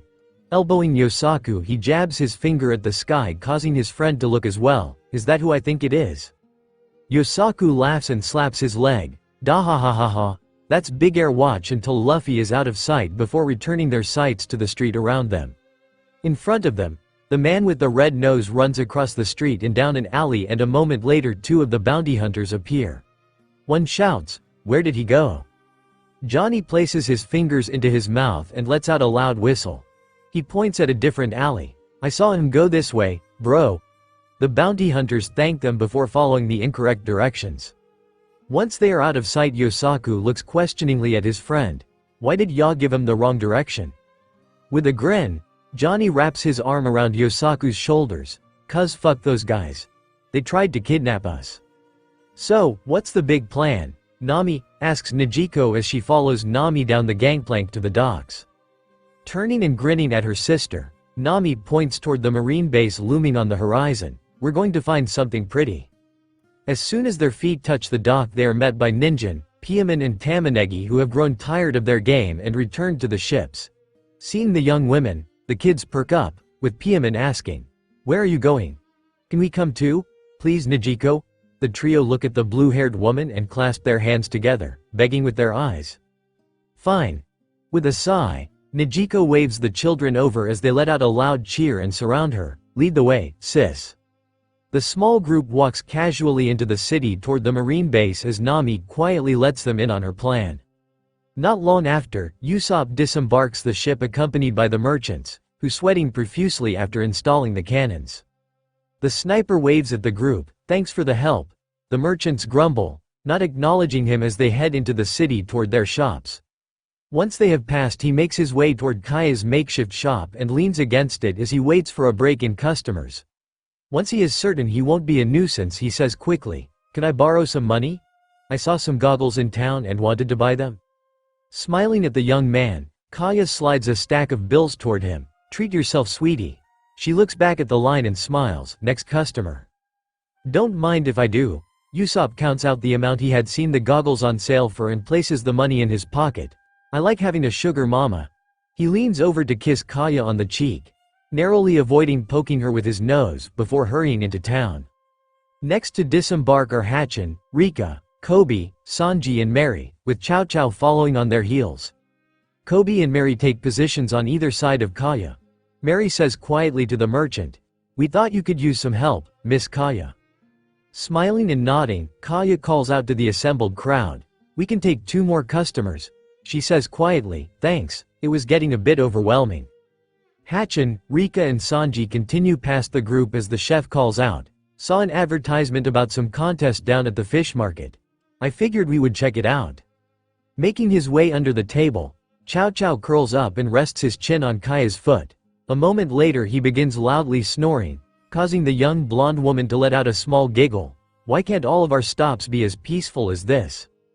Inside the marine base, Tashigi hands Zoro a mop. "Come on, seriously?" He looks down at it before looking back incredulously at the bold woman. "What do you expect me to do with this?" Making a mopping motion with her hands, Tashigi says in a sickly sweet tone, "I expect you to put in a day's work to earn enough to replace my glasses." She grins at him, "If you do a good enough job, we might even let you enlist." Zoro scowls at the woman who has already turned and begun walking away. "Why am I doing this? Who cares if she looks like Kuina? She's not the same person. I should just leave." Dipping his mop into a bucket of water, he pushes it across the ground and mumbles, "Stupid Marines." As they continue toward the ships, Johnny points at a small group led by a red-haired woman. "Isn't that big sis Nami?" Yosaku nods before cupping his hands on either side of his mouth and shouting, "Yo big sis Nami. Where are y'all going?" "Damn it, not these idiots." The group freezes and Nami turns toward the pair of swordmen running across the street to join them. "We were just headed to the marine base. Want to come?" Looking at one another, the swordsmen shrug, having forgotten why they had left the base in the first place. They say in unison, "Sure." It can't hurt to have some extra muscle if things go sideways. Forcing herself to smile, Nami resumes walking toward the base. "Excellent." She explains the plan again to the 2 swordsmen who hang on every word but retain little of it. "Sold out?" An angry Usopp yells at a nervous-looking merchant in the marketplace. "What do you mean you're sold out?" Usopp points at a pair of goggles hanging from the wall. "You have a pair right there, just sell me that one." The merchant attempts to calm the angry sniper down. "I'm sorry sir, but somebody already reserved that one. I have plenty of other things you might." "Ridiculous." Usopp interrupts him, placing his hands on his hips and glaring at the man. "I'm a customer here in front of you willing to pay full price and you are going to hold it in case the other person happens to come back?" "Excuse me," comes a small voice from beside Usopp. A little girl places her fingertips on the table and attempts to peer over the edge. "Do you still have the gift I reserved for my daddy?" Relief washes over the shopkeeper as he grabs the goggles from the wall and hands them to the young girl. "I do indeed." He shoots a dirty look at the sniper before returning his attention to the young girl. "Will that be cash or credit?" Digging into her pocket, the girl produces a roll of bills and slides them across the table to the merchant. "Cash." "Seriously? Why does it have to be a cute little girl?" Usopp sighs and bends his knees until he is at eye level with the child. "Hi sweetie, that's a nice pair of goggles there. I can tell they're special to you. But do you think you'd mind if I bought them off you so you could get something even better for your daddy?"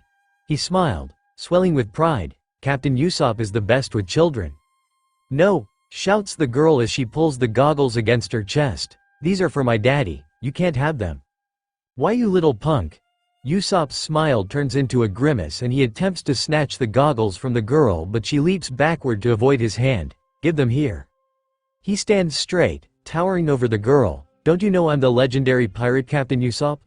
I have a crew of 10,000 men who would." His words are cut short as the girl kicks him in the crotch, causing the sniper to double over in pain, grasping at his nether region. Who taught this girl to fight? As he recovers from the blow, the girl races away from him. Once he has recovered, he begins chasing her through the busy streets. "Sanji!" calls a high-pitched voice from behind Hatchin, Sanji and Rika from elsewhere in the marketplace. The trio turns to see a woman wearing a long wool dress and holding a fan above her head with bright pink hair. "I've searched for you for 10 years. Two men peer out from behind the woman and say in unison, "Behold the amazing Carmen, greatest cook in the East Blue. I am a being of passion." Holding a spoon in her mouth, the woman's words are slightly slurred as she speaks around the metallic tool. "Some have called me Fiery Carmen. I am the first apprentice of Carmen and my name is Leo," says the man to her right. "And I am her second Jose," says the man to her left. "What a hottie!" Clasping his hands together, Sanji wiggles back and forth. "You are so Beto." His knees. Sanji spreads his arms. "It is my deepest dream come true, to have one as beautiful as you come searching for me." Glancing at Rika, Hatchin asks quietly, "Do you know who?" "Nope." Rika shakes her head as she watches the scene unfold before her. "Please don't make a fool of yourself, Sanji." "Such radiance," shouts Sanji as he grabs the woman's hand and attempts to kiss it. Before his lips reach their mark, Carmen brings a frying pan down on his face. Refusing to show pain, he stares up lovingly at his assailant. "You certainly are passionate. But remind me, from where do we know one another?" Pulling her hand free from the blonde chef's grasp, Carmen leaps backward while signaling to the men on either side. "Boys, tell him the story." Jose rushes forward, handing a book to Sanji. Opening the book, Sanji leaves through the pages. "What is this?" He looks up at the men confused. "These are just pictures of cooks." He removes a handful of the pictures and shows them to the man. "Did he give me the wrong book?" "They certainly are. They are the greatest cooks in the East Blue and Carmen has defeated each of them in competition," replies Leo. Fanning herself, Carmen grins at the blonde chef. "Yes, I am the greatest cook in the East Blue." Batting her eyelashes at Sanji, she continues, "These chefs were all mere simpletons and I was beginning to think there was no one left to challenge my skills. But then, I came across an article on the Bharati. I simply had to experience it for myself. When I arrived, one of the men said their former sous chef was the best cook in the East Blue. He said that he had never met your equal. That was 10 years ago, and from that moment until now I have spent every waking moment searching for you." "Actually," corrects Leo, "it has only been 3 days. Carmen has some trouble with something we like to call the truth," says Jose, matter-of-factly. "Shut your mouths," shouts Carmen as she smashes the pair over the head with her frying pan, sending them both flying backward. Her gaze softens as she meets Sanji's eyes. "If you dare to face me, then we shall have our match during the cooking contest in the fish market." She points at the chef. "You will be minced, like garlic before being heated by oil in a pan." She begins to spin as a twister forms around her body and she rises into the air. Moments later, dazed and disoriented, she falls from the sky, landing on the ground. Leo and Jose grab her beneath the armpits and race off.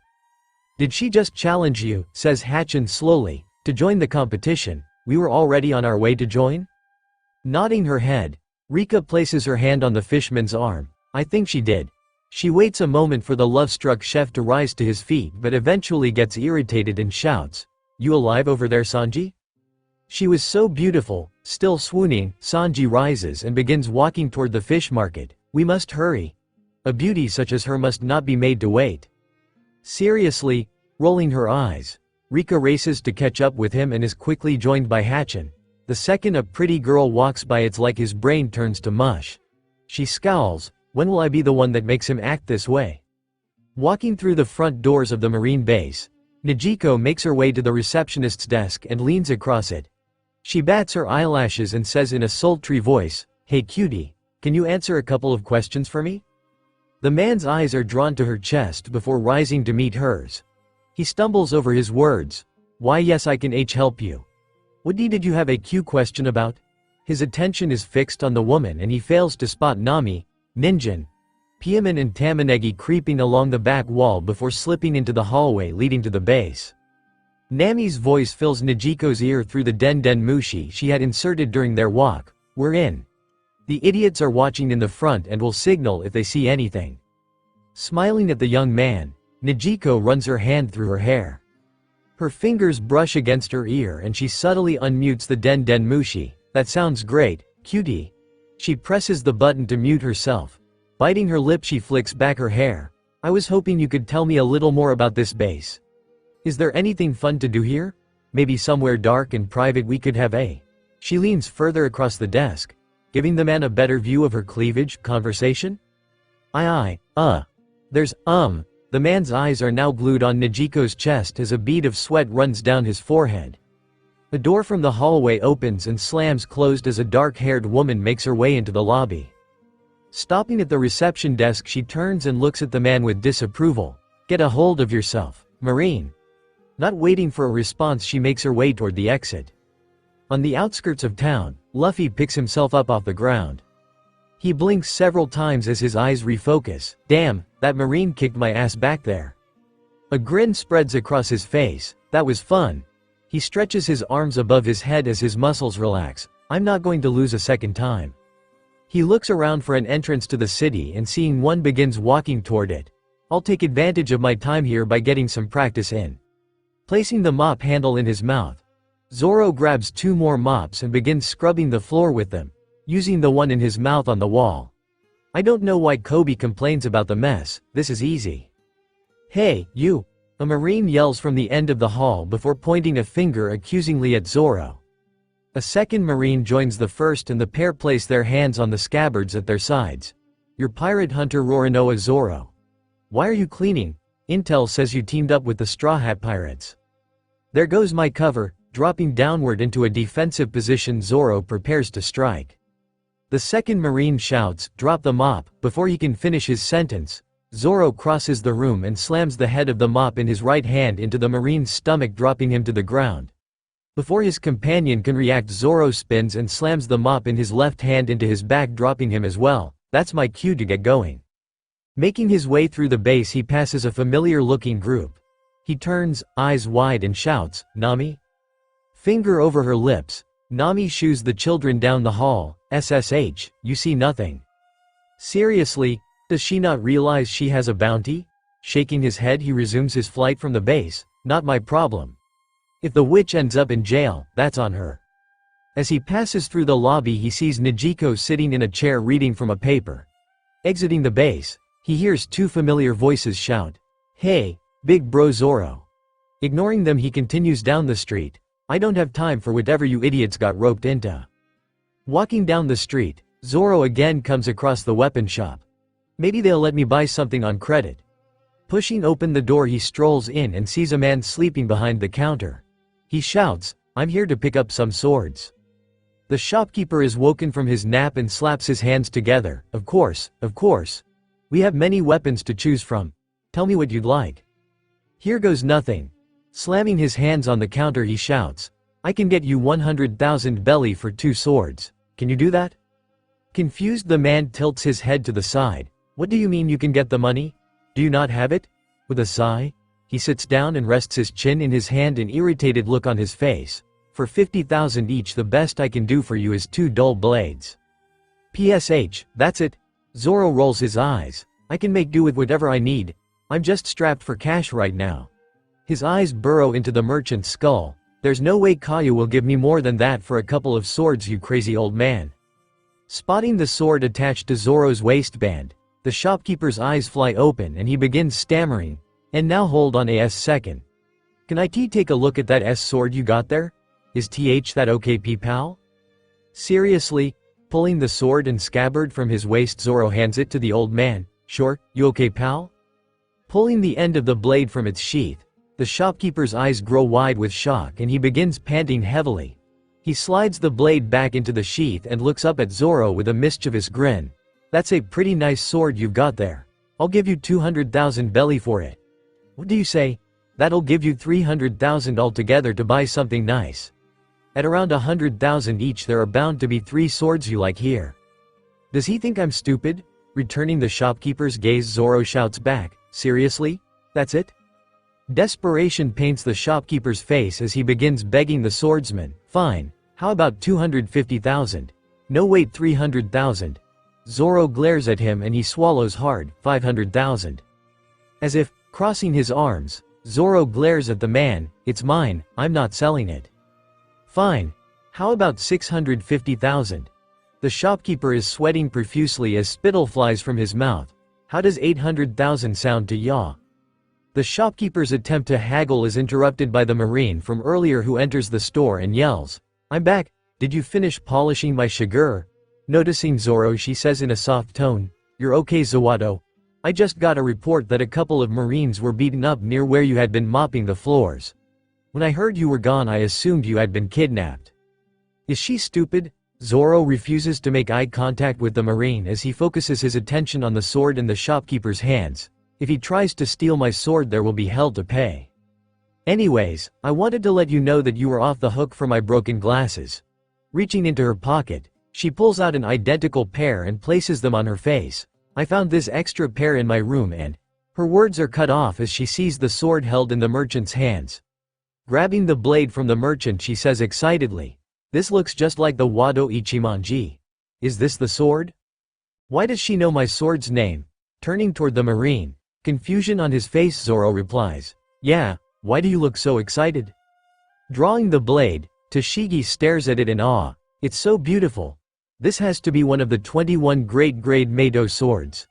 Handing the sword back to Zoro, she pulls out a book and flips through it until she finds the correct page. Look here. It says this blade is worth at least 10 million belly. Tilting her head to the side she stares in confusion at the green-haired swordsman. But you're completely broke, how do you have such a legendary sword? Enough. Furious, the shopkeeper pulls a sword from beneath the desk and tosses it at the marine. Quit yammering or I'll sue you for obstruction of business. The sword hits Tashigi in the stomach, causing her to stumble into a display case full of weapons that fall to the ground around her. She attempts to apologize but is cut off by the angry shopkeeper. Get away from here before you tear my whole shop apart. He shifts his attention back to Zoro. It's a complete waste having such an amazing sword in the hands of a person like you who has no idea of its true value. Go and pick from our selection of barrel swords for 50,000 each. Take any two you like. What an asshole. Zoro walks toward the barrels and riffles through them as Tashigi joins him. 3 swords, huh? You must go through them quickly if you need to carry 3 around. She grins, unless you're like that famous pirate hunter. She doesn't get it, does she? Continuing to riffle through the swords he chuckles. Hey, pirate hunter, yeah. The woman continues, he's quite the legend.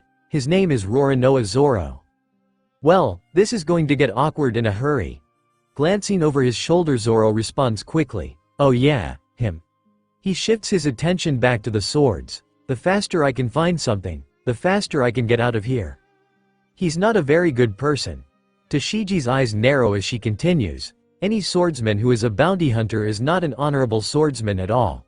She tightly grips the hilt of her sword. This is my shigur. I'm going to work hard to perfect my skills and then I'm going to take back all of the legendary swords from the filthy pirates and bounty hunters who have no right to wield them. Is that a threat? Turning toward the marine, Zoro places his thumb against the handle of his blade and presses upward, releasing it from its sheath. And this sword? The Wado Ichimonji? Tashigi drops back as fear enters her eyes. I am not doing it for my sake, I just don't want criminals to have them. Rolling his eyes, Zoro turns back to the barrel of swords. As he continues digging through, his knuckles brush against one and he feels an almost electric current course through. Grabbing the handle, he pulls the sheathed sword from the barrel. His eyes are drawn to the handle as he holds it in the air. Is that? Tashigi rejoins him as she flips open her book. It is Kitetsu, Sandai Kitetsu. It was modeled after Nidai Kitetsu, one of the 21 great grade Mieto. Turning her attention to the shopkeeper, she asks in confusion, are you only selling this one for 50,000 belly? Yeah, comes the shopkeeper's shaky response. What do you want from me? Drawing the blade from its sheath, Zoro is entranced by the steel in his hands. You have to buy it, Tashigi says excitedly. Pulling Zoro from his trance, It's one of the Mieto and is worth at least 1,000,000 belly or more. You can't pass it up, it's too valuable. Fuming with anger, the shopkeeper yells, "Damn it. I can't sell it." The two look back in surprise at the shopkeeper. Figures. Toshigi says, sounding dejected, "I knew it had to be a mistake." "It's not what you think," says the shopkeeper as he presses his palms against the table, his knuckles tense. Ignoring the shopkeeper, Zoro swings the blade forward before bringing it down to his side, feeling its weight. "Yes, you chose me. But why?" Looking down at the blade in his hand, he says calmly, "The sword's cursed." With a newfound respect for the swordsman, the shopkeeper replies, "How do you know?" "How do I know?" Eyes still focused on the blade, he says slowly, "I just do." "It's true." The shopkeeper says, "The kitetsu are mighty blades, but they are all cursed. You have to believe me.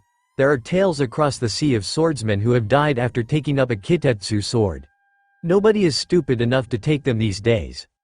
Sensing that the swordsman is unconvinced, he continues, "The same will happen to you if you choose to take it. I'm scared to let you buy it, it might curse me too. Just leave it alone." "So you chose me because no one else was brave enough?" A grin splits Zoro's lips. "I'll take it." "No," shouts the shopkeeper, "I can't let you do that. If you buy that sword, then the curse might come back to me." A large woman throws open a door and smacks the shopkeeper across the head. "Damn it, you old fool. Just let him buy it." "You want me? Then it's time to prove yourself." Confidence welling within his heart, Zoro raises the blade. "Fine, then let's find out which of us is stronger." "My luck of your curse." Throwing the blade into the air, he stretches out his arm. As the blade spins, the others look on in shocked horror. Closing his eyes, Zoro listens to the blade whipping through the air. "It's now or never, kitetsu. Show them that I am your master." As the blade falls to the ground, it spins around his arm, not leaving a single scratch on him before slamming tip down into the ground. Opening his eyes, he grins at the shopkeeper. "Like I said, I'll take it." Grabbing hold of the handle, he pulls it from the ground before glancing at Toshigi. "You. Pick out another. You have a good eye." Before she can react, the shopkeeper shouts, "Wait here." He darts for the stairs, ascending them quickly as Zoro attaches Sandai Kitetsu to his waistband next to Wado Ichimonji. The shopkeeper returns a moment later carrying something covered in a purple sheet. Placing the object on the table, he pulls the sheet from it, revealing a blade with a black hilt. It is covered in a black lacquer finish, with an uneven temper palette. Drawing the blade from its sheath, he makes eye contact with Zoro. "My shop is small, but this is the finest sword I have. Its name is the Yubashiri." What game is he trying to play? Zoro glares at the merchant. "I already told you, I can't only afford to spend 100,000. "No matter," says the merchant, "I'll give it to you free of charge if you'll take it. You're welcome to the kitetsu as well, you deserve it. I haven't run across a real swordsman in a while. I'm sorry I tried to cheat you before. You must have some damn good luck, friend." He tosses the sword to Zoro, who catches it in the air and fastens it to his waist.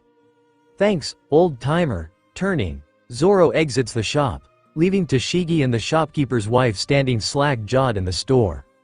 He is joined by a frantic Toshigi holding a small den mushi against her ear. "What do you mean they broke in?" She pauses, clearly listening to someone on the other side. "Well then, catch them. We can't let the Straw Hat Pirates get away." She races down the street toward the marine base. "Huh? I bet I know who that is. You better hope you can run, witch." He begins walking toward the ship. "I'm sure Luffy would say I should bail them out, but..." An evil grin spreads across his face as he stretches his arms over his head. "I deserve a nap." "Get back here, you thieves!" shouts a large marine as he chases Nami, Ninjin, Piaman and Tamanegi through the hallways of the marine base. Nami had a bag slung over her shoulder, and each of the boys is wearing a backpack filled to the brim. Behind them are 20 marines, quickly closing the distance between them. "I have an idea," Piaman shouts before spinning around. "If this doesn't work, we're toast." Pulling the bow from his shoulder, he knocks an arrow with a white tube instead of an arrowhead. Drawing back the string, he yells, "Glue stick!" He fires an arrow at the ground in front of the marines. The moment the tube makes contact with the ground, it explodes, spreading glue across the floor. Turning back to his friends, Piaman shouts, "Run!" as he races to catch up with them. The marines are immediately slowed down as their shoes stick to the white goo. The Marine who had shouted earlier yells, "You won't get away with this, straw hats." Unmuting her earpiece, Den Mushi, Nami shouts, "Go time." A moment later, the doors at the end of the hall are flung open and Nijiko waves them on as they race toward the lobby. Behind them, the muffled shouts of the Marines can be heard as they attempt to free themselves from the sticky trap. The group launches into the lobby where the receptionist shouts, "Get back here." Ignoring his warning, they throw open the doors and charge onto the street. Seeing Johnny and Yosaku standing beside the door, Nami shouts, "Think fast," before hurling her bags at the pair of swordsmen. They grab the bags out of the air and follow the group running toward the ship. From the door of the base, a group of Marines who have shed their shoes to escape the glue lean against the door frame, panting. One yells weakly after the retreating group, "Get back here," but his command is ignored as the crew vanishes into the crowded city streets. Eventually, the group slows down in an abandoned alley. Having lost the Marines, they take a moment to celebrate their heist. Ninjin throws his arms into the air. "We did it. We sure did," Nami says with a grin as she approaches the young boy. "Let's see if I can get a better look at that pendant." Unzipping his backpack, she digs through it and pulls out a collar with a pendant shaped like a wolf. Zipping the backpack up, she dangles it from her fingers in front of the others. "What do you think this is?" "Who knows, the Marines are always collecting weird stuff," Johnny says while shrugging his shoulders. "They sure do," Yosaku laughs, "Dahahaha. Remember when they tried to pay us with chunks of metal? Said it was sea prison stone, whatever that is." "Does he mean sea prism?" Tamanegi thinks to himself. "I read about it in a book about the Grand Line but didn't think it was real." Shifting his focus back to the pendant, he asks, "What are we going to do with it?" "Do you think Chow Chow would like it?" asks Nijiko. "Would probably be easier to give it to him than try to fence it." Nami nods. "That's what I was thinking.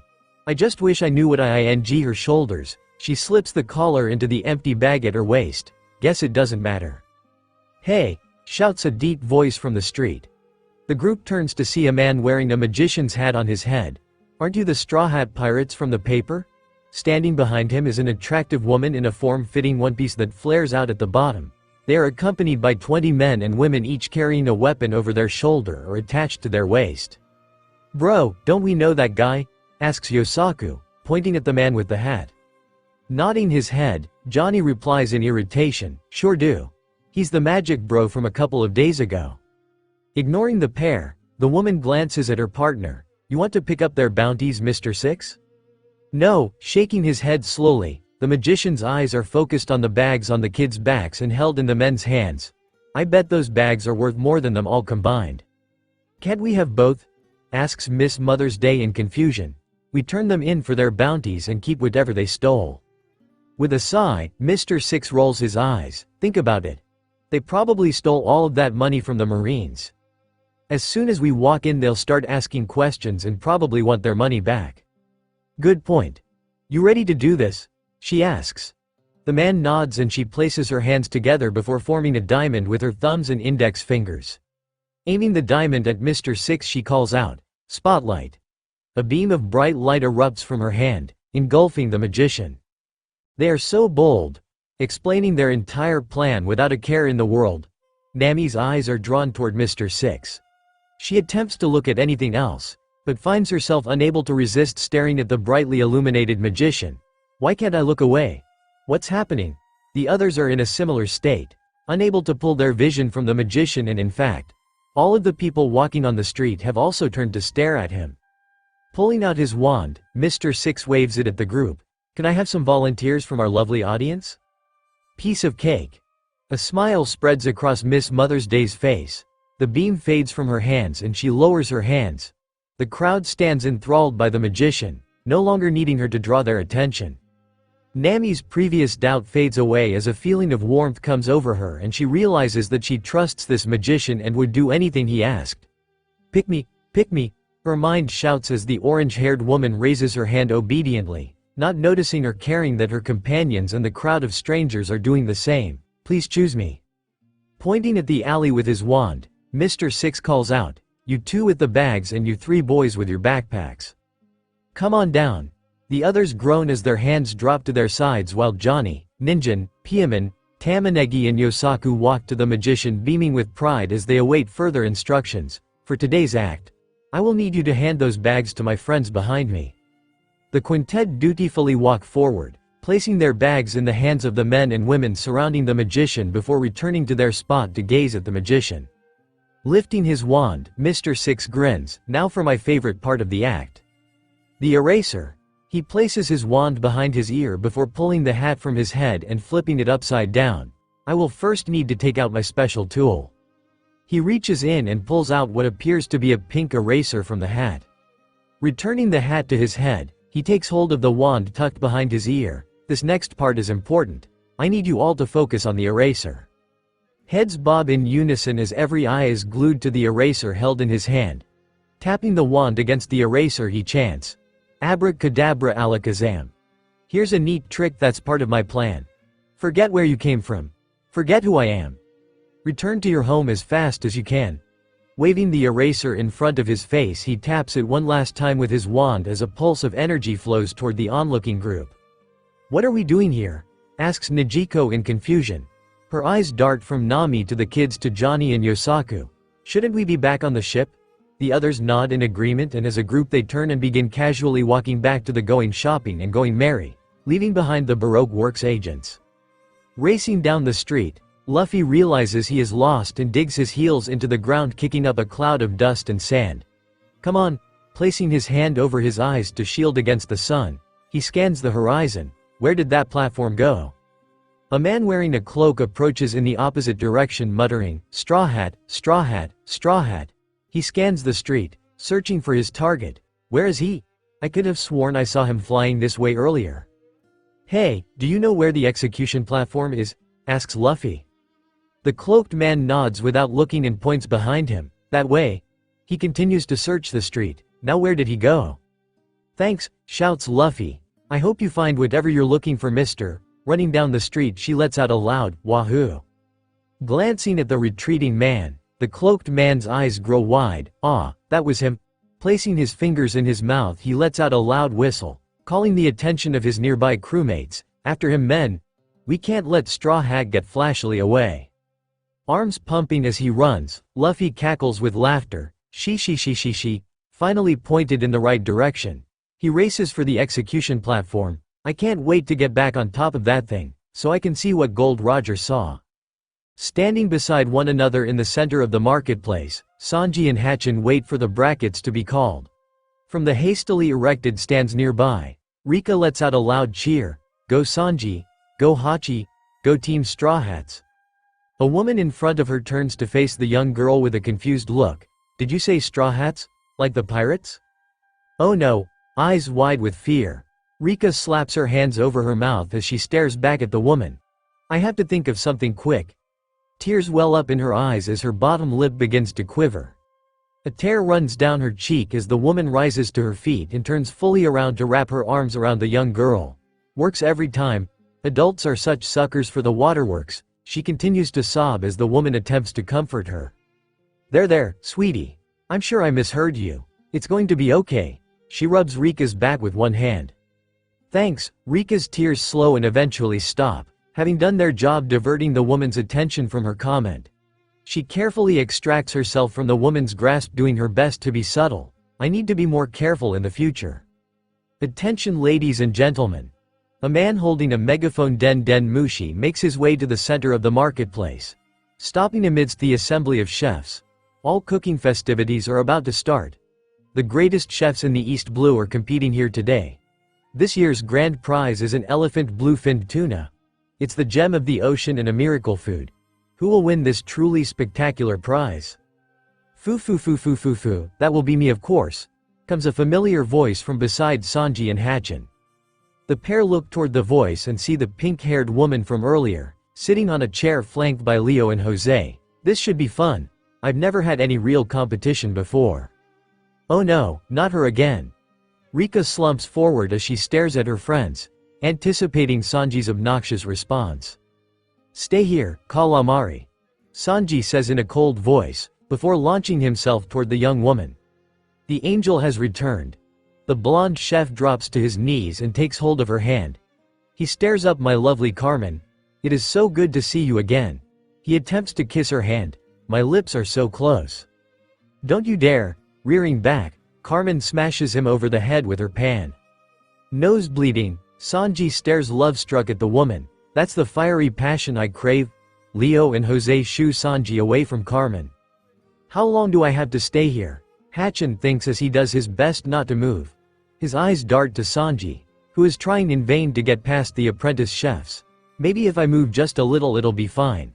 He relaxes his arms to his sides as Usopp bursts from the audience, chasing a young girl. Freeze! Usopp yells as he attempts to catch the girl. I said stop. The pair vanished as quickly as they had appeared at the other end of the market. Ah, now Usopp is mad at me. I shouldn't have moved. Hatchin's muscles tighten as he does his best to hold his pose. Come back soon, Sanji. I don't know how long I can keep this up. Let's get ready for the competition. To my right, you will see our panel of expert judges. To make it more exciting for our audience, we picked 3 of you to join our experts on our panel. He motions to a long table behind which are 7 men and women. Say hello to our first guest judge, Sam. This lucky guy on his way home after his daughter's wedding reception. I dare say, he still looks quite drunk. He pauses as the crowd laughs. Are you ready, Sam? Sam, still fairly drunk, screams, yeah. He glances at the other judges. How did I get here and what am I supposed to be doing? Next we have Jimmy. It says here that he works as a photographer. He looks at the paper and tilts his head to the side. I can't make out this last word. I guess it doesn't matter. He's some sort of a photographer. Yep. Jimmy Scoops nods as he takes hold of a fork and knife. I'm just here for some good food. Aren't we all? Last, but certainly not least, we have the mysterious gourmand donkey. Wait, that can't be right. Is that your real name, sir? Asks the skeptical announcer. A man wearing a dark green cloak nods his head slowly. He utters a deep, yes, before carefully taking hold of his fork and knife. As the mysterious judge turns his head slightly to look at the contestants, Sanji can make out the edge of a dark red tattoo on the left side of his face that is mostly hidden under his hood. There's no way. Right, anyway, the rules of the competition are simple. The announcer's voice pulls Sanji from his musing and his attention is drawn back to the man holding the megaphone Den Den Mushi. Each round all of our chefs will have 10 minutes to prepare a dish for our judges and at the end of the round half of the chefs will be eliminated. Once eliminated, chefs can either join the audience or leave in shame. A man holding a trombone plays a womp womp womp sound and the announcer says in a condescending voice, ah. The crowd roars with laughter which takes several moments to die down before the announcer continues. Once we are down to the final 2 contestants. They will each be given half an hour to prepare their best dish for our judges who will determine the victor. The crowd lets out a loud cheer. Walking back toward Hatchin, Sanji notices him standing frozen and puzzled. He asks, why are you being so weird, Calamari? You can move around. Letting out the air he had been holding in, Hatchin pants several times before smiling back at Sanji. Just doing what you asked. Sanji rolls his eyes before the pair refocus their attention on the announcer. A man begins a drum roll as the announcer lifts 5 fingers over his head. We will begin the competition in 5, 4, 3, 2, 1, go. The crowd erupts into cheers as the chefs scramble to pick up their cooking utensils and rush toward the tables prepared for them. As he chases the girl down the street, Usopp slams face first into a man, falling backward into the dirt. The young girl quickly hides behind him as he stares at the sniper on the ground. Why exactly are you chasing my daughter around? Looking up, it takes a moment for Usopp's head to stop spinning as he attempts to focus on the man staring down at him. Guess this is the dad. Pressing his palms against the dirt, Usopp attempts to push himself to his feet but is stopped as the man presses his boot against his chest. I said, why are you chasing my daughter around? The man pulls out a gun and aims it at Usopp's head. You better start talking if you know what's good for you. Pulling back the hammer he places his finger on the trigger. Holy shit. Think fast, he stammers. I was just trying to get. Daddy, he was trying to make me sell him your gift, shouts the young girl. Removing his finger from the trigger, Daddy places his hand on the girl's back before returning his hard gaze to the sniper while saying in a remarkably soft voice, what do you mean by that, sweetie? The girl lets out a small sniffle before pointing accusingly at Usopp. He said he wanted to buy the gift I bought for you and that he'd give me enough money to buy something even better, but there isn't anything better, Daddy. Lowering his pistol, the man holsters it before reaching down to help Usopp to his feet. As the sniper brushes himself off, Daddy asks, "Is it true? Did you just want to buy something from my daughter?" "Close enough." Nodding his head, Usopp says quickly, "Yep, I was willing to pay as much as twice what she bought it for, but she took off before I could even make the offer." "Sounds like he was just trying to do something nice for you, sweetie." Looking down at his daughter, the man places his hand on her head and ruffles her hair. You can't jump to conclusions about people just because they look scary. "Hey, I'm not scary looking." Usopp's face grows red and he is about to defend himself when the man glares back threateningly at him. On the other hand, maybe people out here are scared of handsome men like me. Who am I to judge? "Let's see it." The older man holds out his hand, allowing the young girl to place the goggles she had purchased into it. Studying them closely, he presses them against his eyes for a moment before handing them back to the young girl. "An amazing gift, Carol. How very thoughtful of you." Turning back to the sniper, he asks, "So, what made you want this so badly?" "Well, you see," Usopp swallows as he tries to force himself to think. His mind still slightly clouded by the earlier fear. "I am a sniper for a pirate crew and I thought it would be helpful to use these goggles for spotting things further away than I can see naturally." "Interesting, so you are a sniper but haven't learned to use observation, huh?" He stops and rethinks his question. "Never mind. Why don't we have a competition? Whoever wins, gets to keep the goggles." "I'm in," shouts Usopp. "My name is Usopp, by the way." Where have I heard that name before? The man's facial muscles twitch at the sound of his name as the dots line up in his mind. He maintains his even tone. "My name is Daddy. Daddy Masterson. I'm a bounty hunter and the quickest trigger in the East Blue." He sticks out his hand to shake Usopp's. "Oh great, another bounty hunter. That's just what I need in my life." Grabbing the man's hand, he shakes it firmly. "Glad to meet you, Daddy." "So," he looks around, "where and how do you want to do this?" Pointing to an abandoned street, Daddy says calmly, "There, we'll have a quick draw competition." He begins walking in the direction he is pointing, followed closely by Carol and Usopp. Once they are on the street, he takes Usopp's shoulders and turns him around so he is facing away before pressing his back against the sniper. "Carol, I need you to stay off the street. I couldn't live got hurt." The girl nods and rushes to take cover. Once his daughter is out of danger, Daddy explains the rules. "We will each take 5 paces on my count before turning and firing. The first to shoot wins, the other," he smirks, "won't be returning home tonight." "Oh no, why did I have to agree to this stupid competition?" Trembling, Usopp waits for the man's count as he grabs hold of a gray projectile in his pocket. "Maybe if I'm quick I can." 5. Usopp's thoughts are interrupted and his body moves forward. 4, 3, 2, 1. It's now or never. Spinning around, Usopp raises his slingshot, loads the projectile and pulls back the rubber bands as Daddy fires his gun. The slingshot is jettisoned from his hand, landing in the dirt several feet away as Usopp raises his hands above his head in surrender. That WWW was CCC close. Holstering his gun, Daddy calls out, "Not a quick draw, eh? I'm surprised. I would have assumed your father would have taught you better." "My father?" says Usopp, his face awash in confusion. "I barely knew the guy. Had to learn this by myself when he took off with that red-haired pirate." "Huh," Daddy grins at the young man. "Your dad wouldn't happen to be named Yasup, would he?" "How?" Startled, Usopp steps back. "How do you know his name?" "Your father and I go way back." Walking toward the sniper, Daddy places his hand on the young man's shoulder. "He had the chance to end me and would have been justified in doing so but chose not to. I owe your father my life." He grins at Usopp. "Why don't we treat that first round as a warm-up?" "Is he giving me another chance?" Nodding, Usopp searches Daddy's eyes for any sign of deception. "Are you sure?" "Positive. But this time, let's try something more." Daddy glances at the slingshot in the dirt. "Your speed. I hate that he's right, but I'll never beat this guy in a quick draw contest." Stooping down, Usopp picks his slingshot up before again meeting Daddy's steady gaze. "What did you have in mind?" "A test of marksmanship." Daddy grins as he points toward the tower rising high above the marine base. "I want you to hit that weather vane. Think you can do that for me?" "Seriously? That's clear across town?" Gulping, Usopp stares at the target as he stammers, "That? The sound of a gun being drawn and a hammer being pulled back calls Usopp's attention back to Daddy, whose pistol is now aimed at his chest. Yes, that. Hit it and the goggles are yours, miss, and he nods at the gun in his hand. You'll shoot me through the heart. Gulping, Usopp looks back at the weather vane, so this shot determines if I live or die with honor.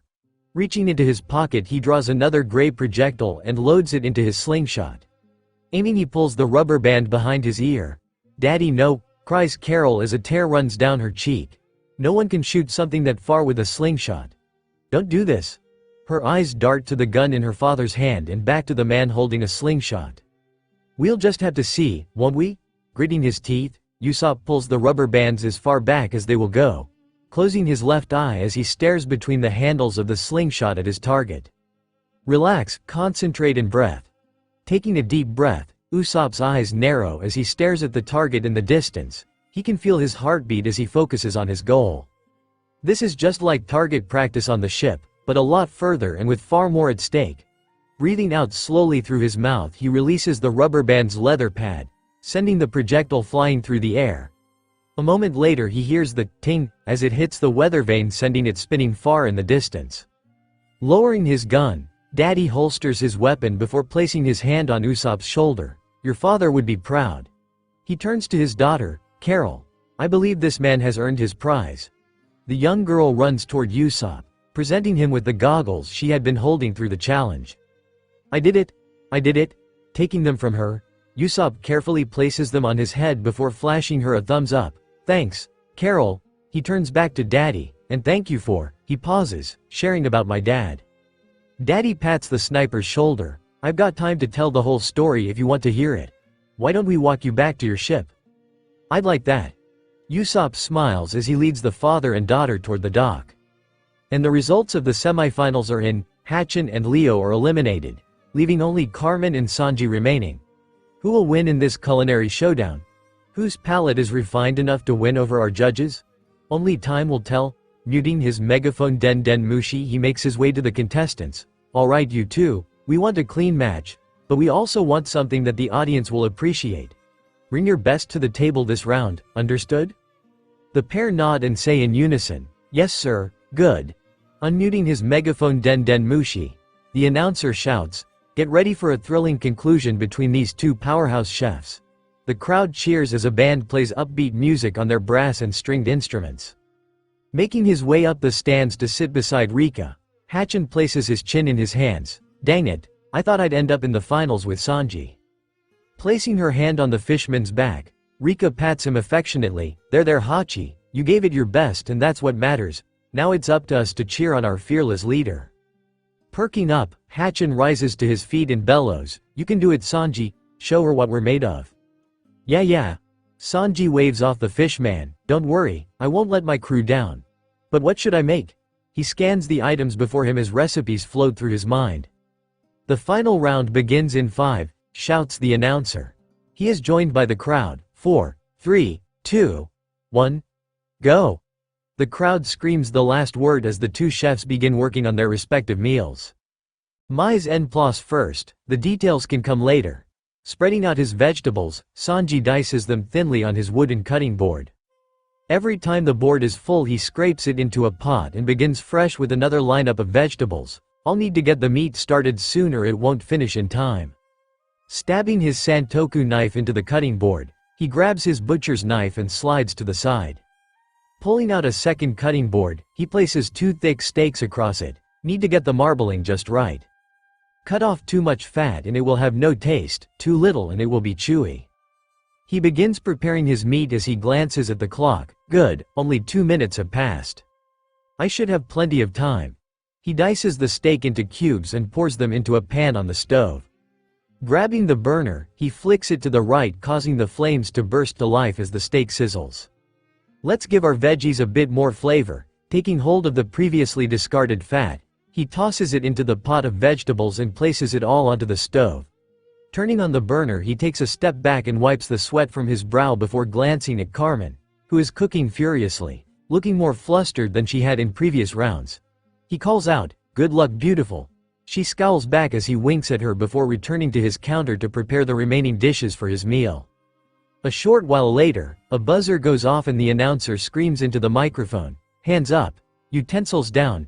Utensils clatter as they are dropped by Carmen and Sanji, who raise their hands above their heads. The pair are panting for breath, exhausted but satisfied with the meals they have produced. Glancing at Carmen, Sanji grins, "May the best chef win." "Oh, don't worry, she will."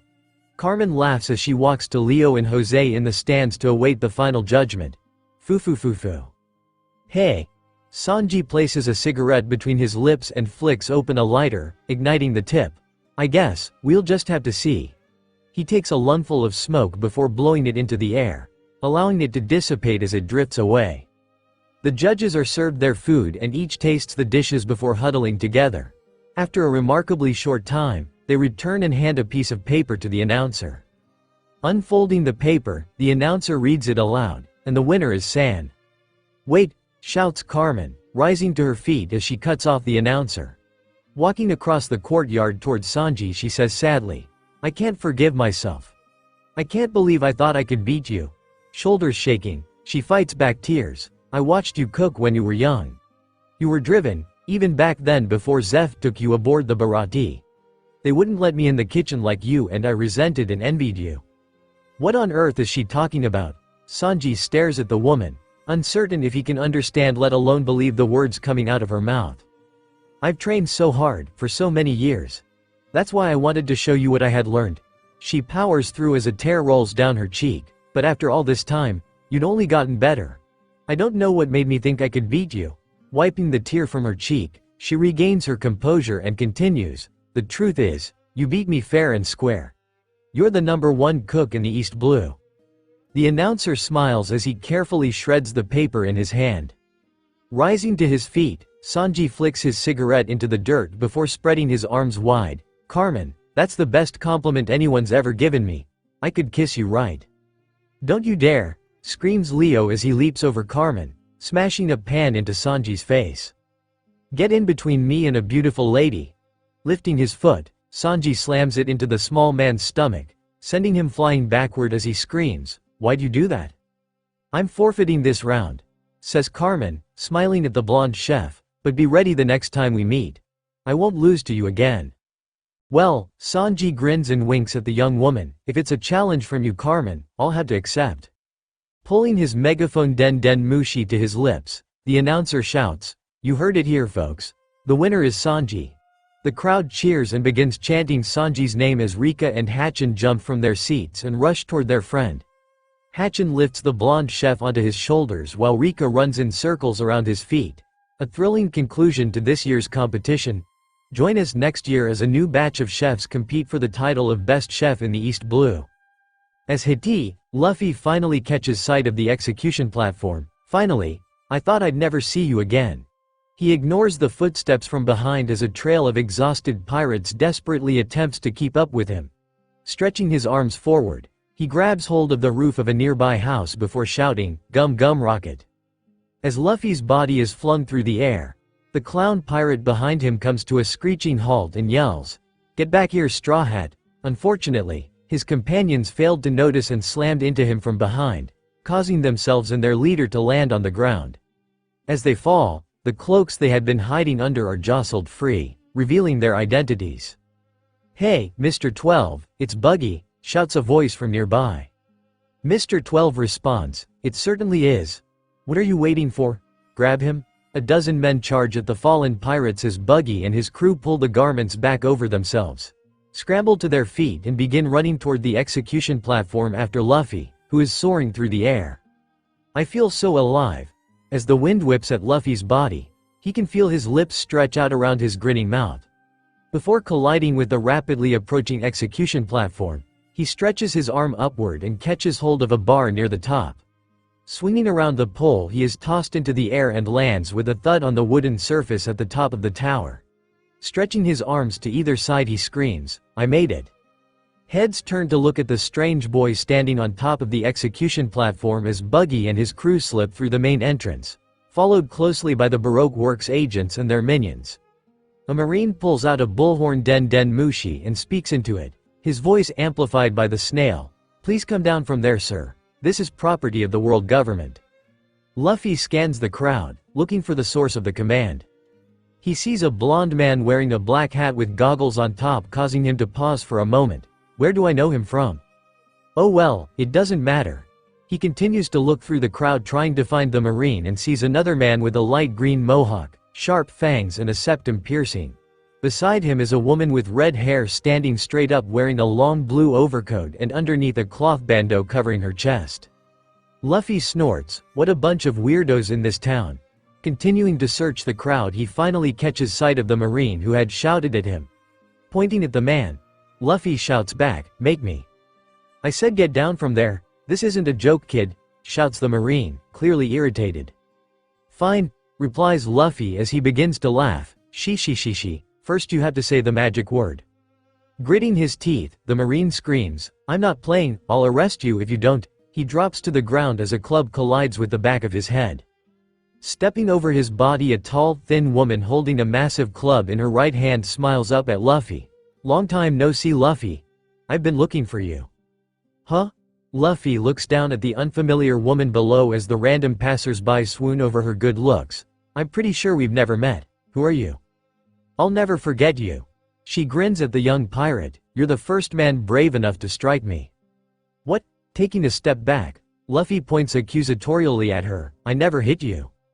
"When you struck me with your passionate fist." She lifts her shirt slightly and rubs her stomach. "It felt good." Continuing to smile at Luffy, she calls out, "What do you say, boys? Who is the most beautiful woman in the whole East Blue?" The nearby men drop to their knees and shout in unison, "That would be you." "That's correct. I am quite breathtaking, aren't I?" The club is swung forward before it is placed on the ground between her feet. "I could have any man I wanted, but I prefer strong men like you. I'm going to make you all mine, Luffy, just wait." "Gross. No way." Luffy places his hands on his hips. "Just who in the heck are you? You still haven't figured it out?" The woman taunts him from below. "I'm surprised at you, Straw Hat. After stealing my favorite cabin boy, I can't believe you've forgotten me." "Alameda," shouts Luffy from above. "She looks completely different than she did back then." "It's Alvida, don't you forget it," snarls the woman as she aims her club up at the pirate. "Stop you," shouted an older marine, accompanied by 5 other marines. "How dare you attack a marine officer?" He points at the man Alvida had struck down. "As for you," he shifts his focus to Luffy, still standing on the platform above. "Get down from there this instant." Before either of the pirates can react, a whistling sound can be heard, followed by a shout from the back of the crowd. "Surprise!" There's a massive explosion as a cannonball collides with the fountain beside the marines and explodes, sending the men flying through the air. "Whoa, that was so weird." Luffy begins laughing. She. Guess I'm lucky today." His focus again is drawn to several familiar-looking figures approaching Alvida. Scratching his head, he calls out, "Who the heck are you guys?" "My apologies for the delay. My men and I ran into some trouble back in town," calls out a familiar-sounding voice. "Hey, it's that guy from the bar earlier." Luffy waves at the approaching group. "Hey bar guy. Long time no see." He grins down at them. Maybe they wanted to see the platform too. "It certainly has been a flashily long time, Straw Hat," calls out the leader of the group before he and his companions grab their cloaks and toss them into the air, revealing themselves to be Buggy and his crew. "Yahahaha. I see you've already met one of my newest recruits, Alvida. But allow me to introduce you to the Kumate tribe. They may look like bloodthirsty cannibals, but let me put your mind at ease. They are." Scattered through the group of clown pirates are men and women with tribal tattoos on their arms and faces. Their hair is shaved on either side and a single long antenna-like ponytail protrudes from the top. Following their captain's gaze, the tribal warriors lick their lips in anticipation. "Be Bucky," croaks Luffy as he again steps backward, this time almost falling off the back of the platform. He manages to catch his balance. "This is bad. I barely beat him last time and now he's got his entire crew with him." "It's Buggy, you moron," shouts the angry clown from below. "Buggy the clown. Don't you forget it." At the docks, Kobe and Mary pack up the merchant stand as Kaya runs through her sales sheet to determine the total for the day. Pulling a pen from behind her ear, she makes a few marks on the page as a grin spreads across her lips. "Our total sales today come out to 608 million belly." The men nod absent-mindedly as they continue to clean up. Mary repeats back to her, That's nice, Miss Kaya.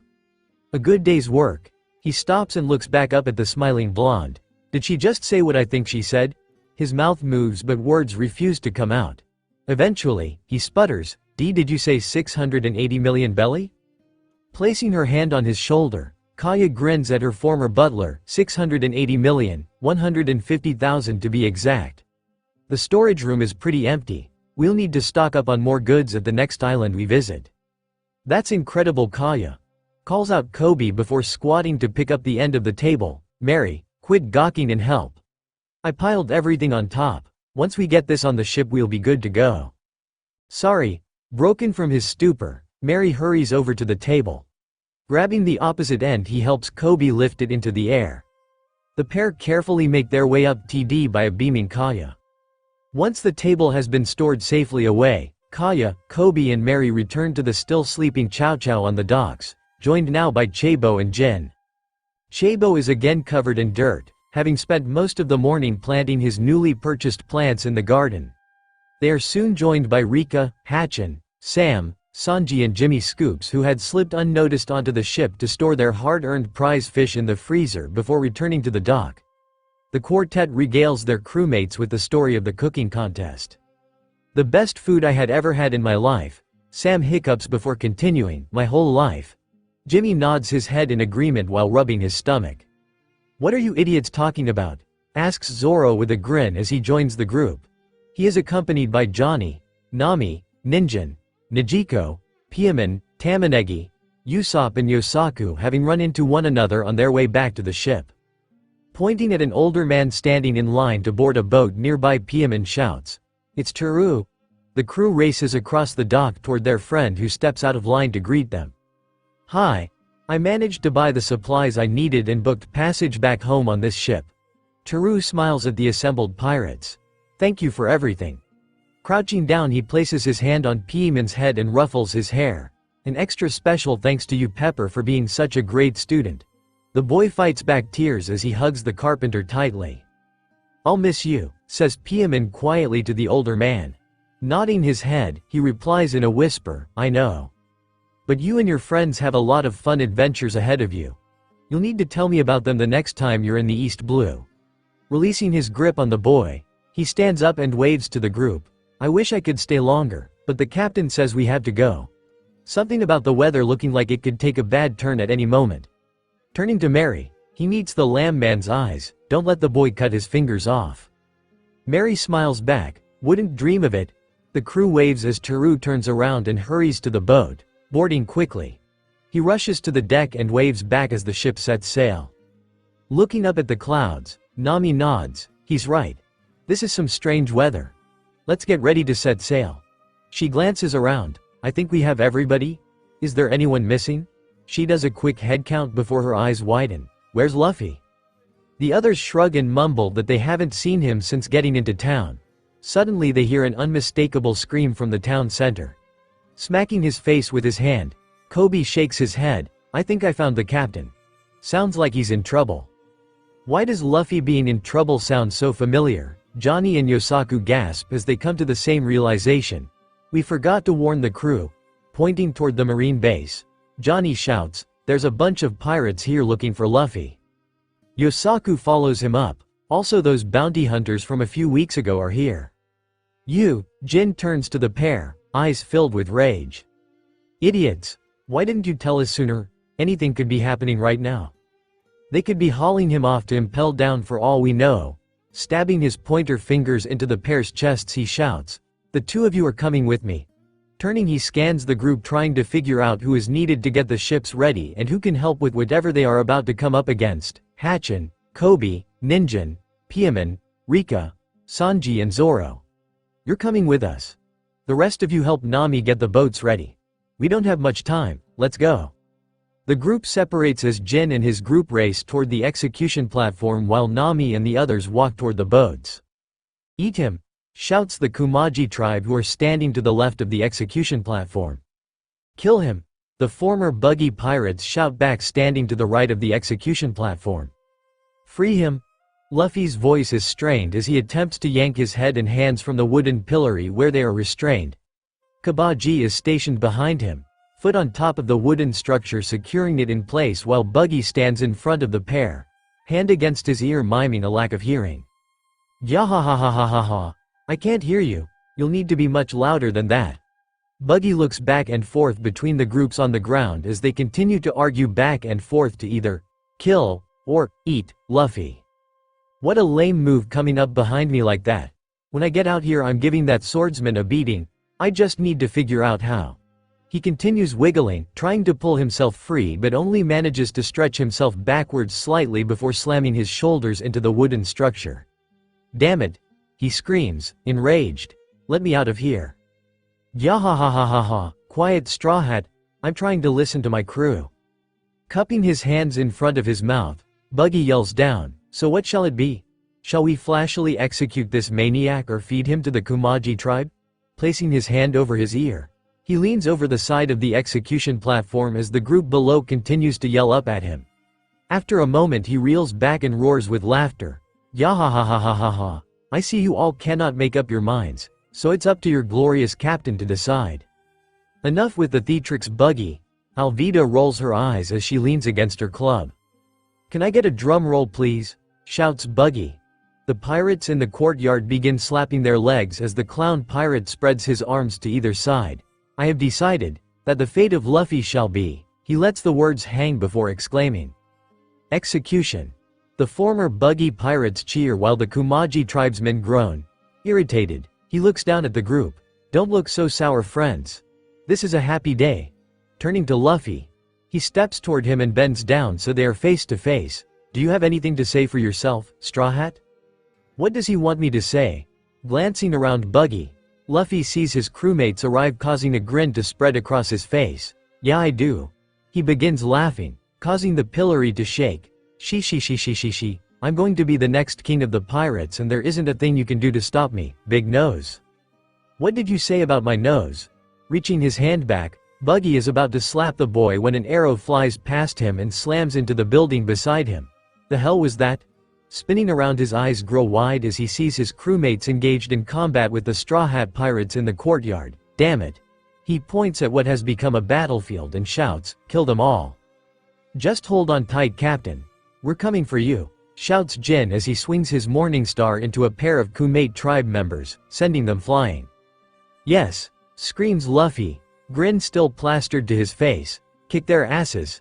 He watches with glee as his crewmates push through the sea of bodies toward him. Kubi, Alvida's voice reverberates across the battlefield as she walks toward her former cabin boy. Who is the most beautiful woman on these seas? That voice. I know that voice. Two pirates wearing clown makeup charge at Kobe. Pivoting on his heel, he swings his new spiked war club into the pair.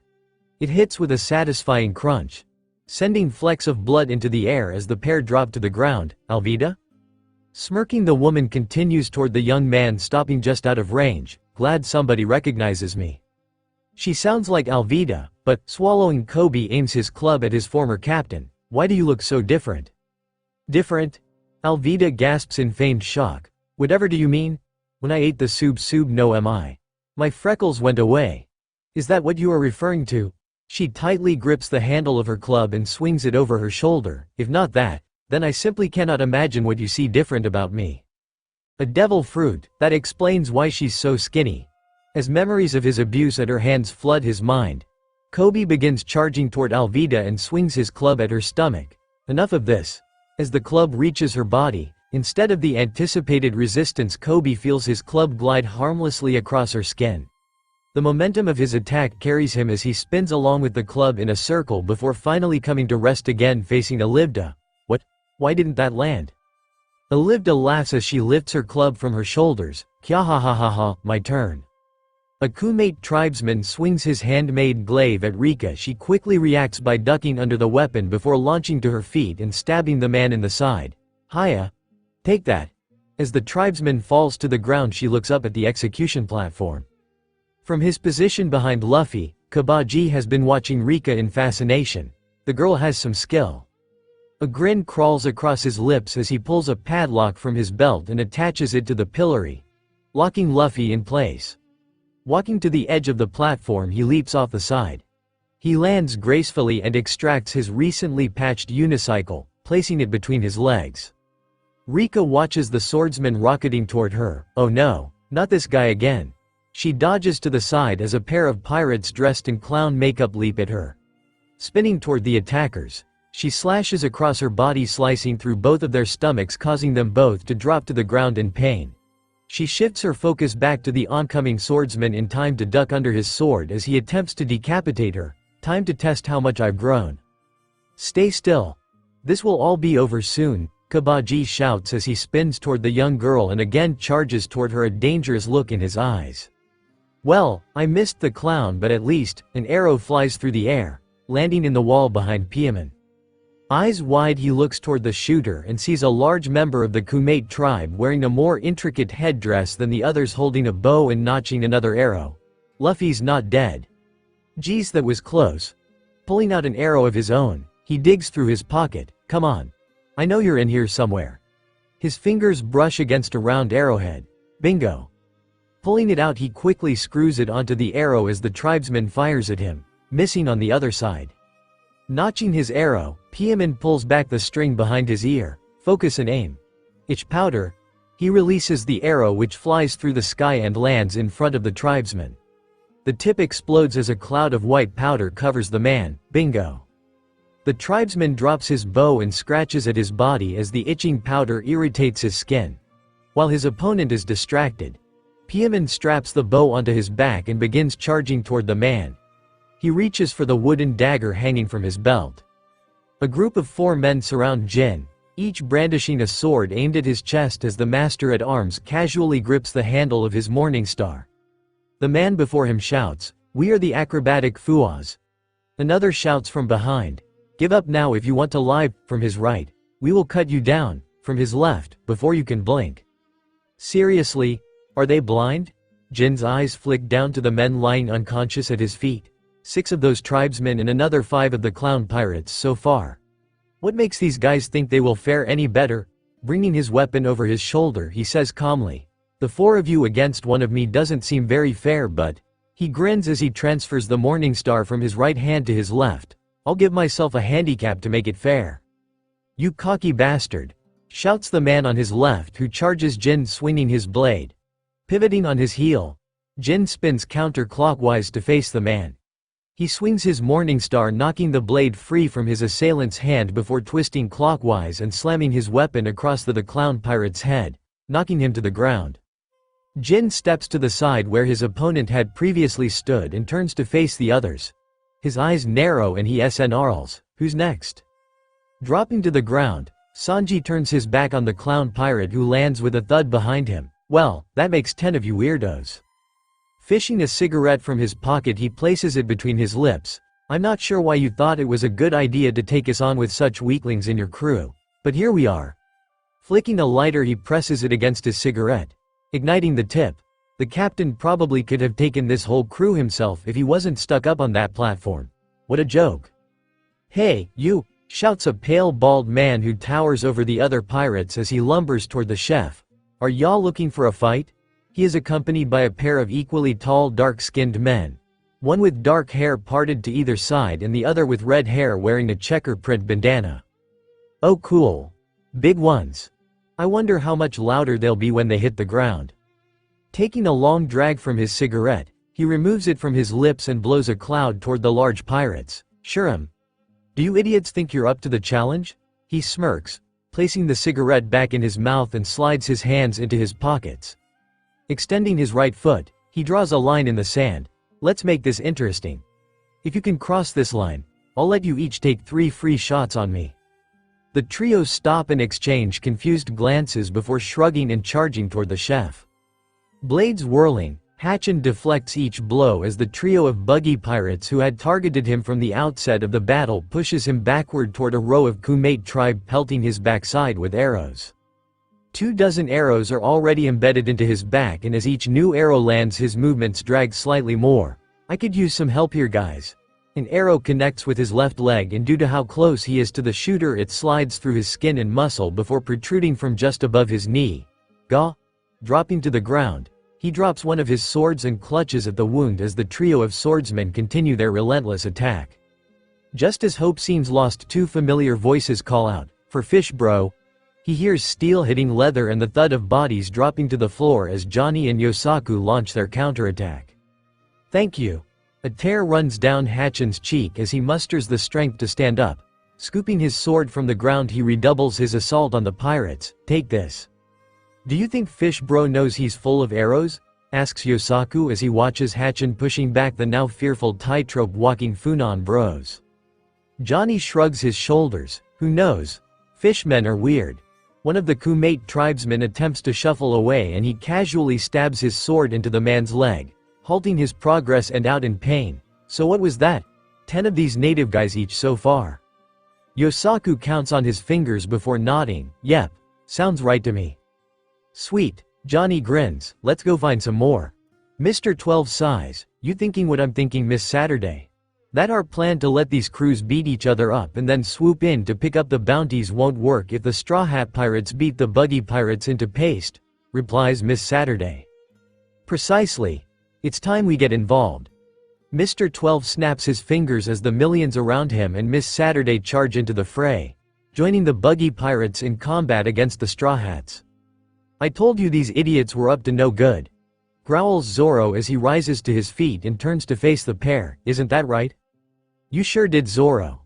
Ninjin walks over toward his friend and places his hand on his hip, grinning at the two Baroque works agenda.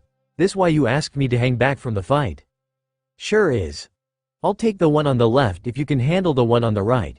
Be careful. She likes to use poison. He grins as he slides Wado Ichimonji from its sheath and places it in his mouth. He then draws Sandai Kitetsu with his right hand and Yubashiri with his left. Time for you to show me what you're made of. He crosses the swords as he takes a defensive stance. Gotcha. Ninjin allows his mind to drift back to his mantra, trust your body.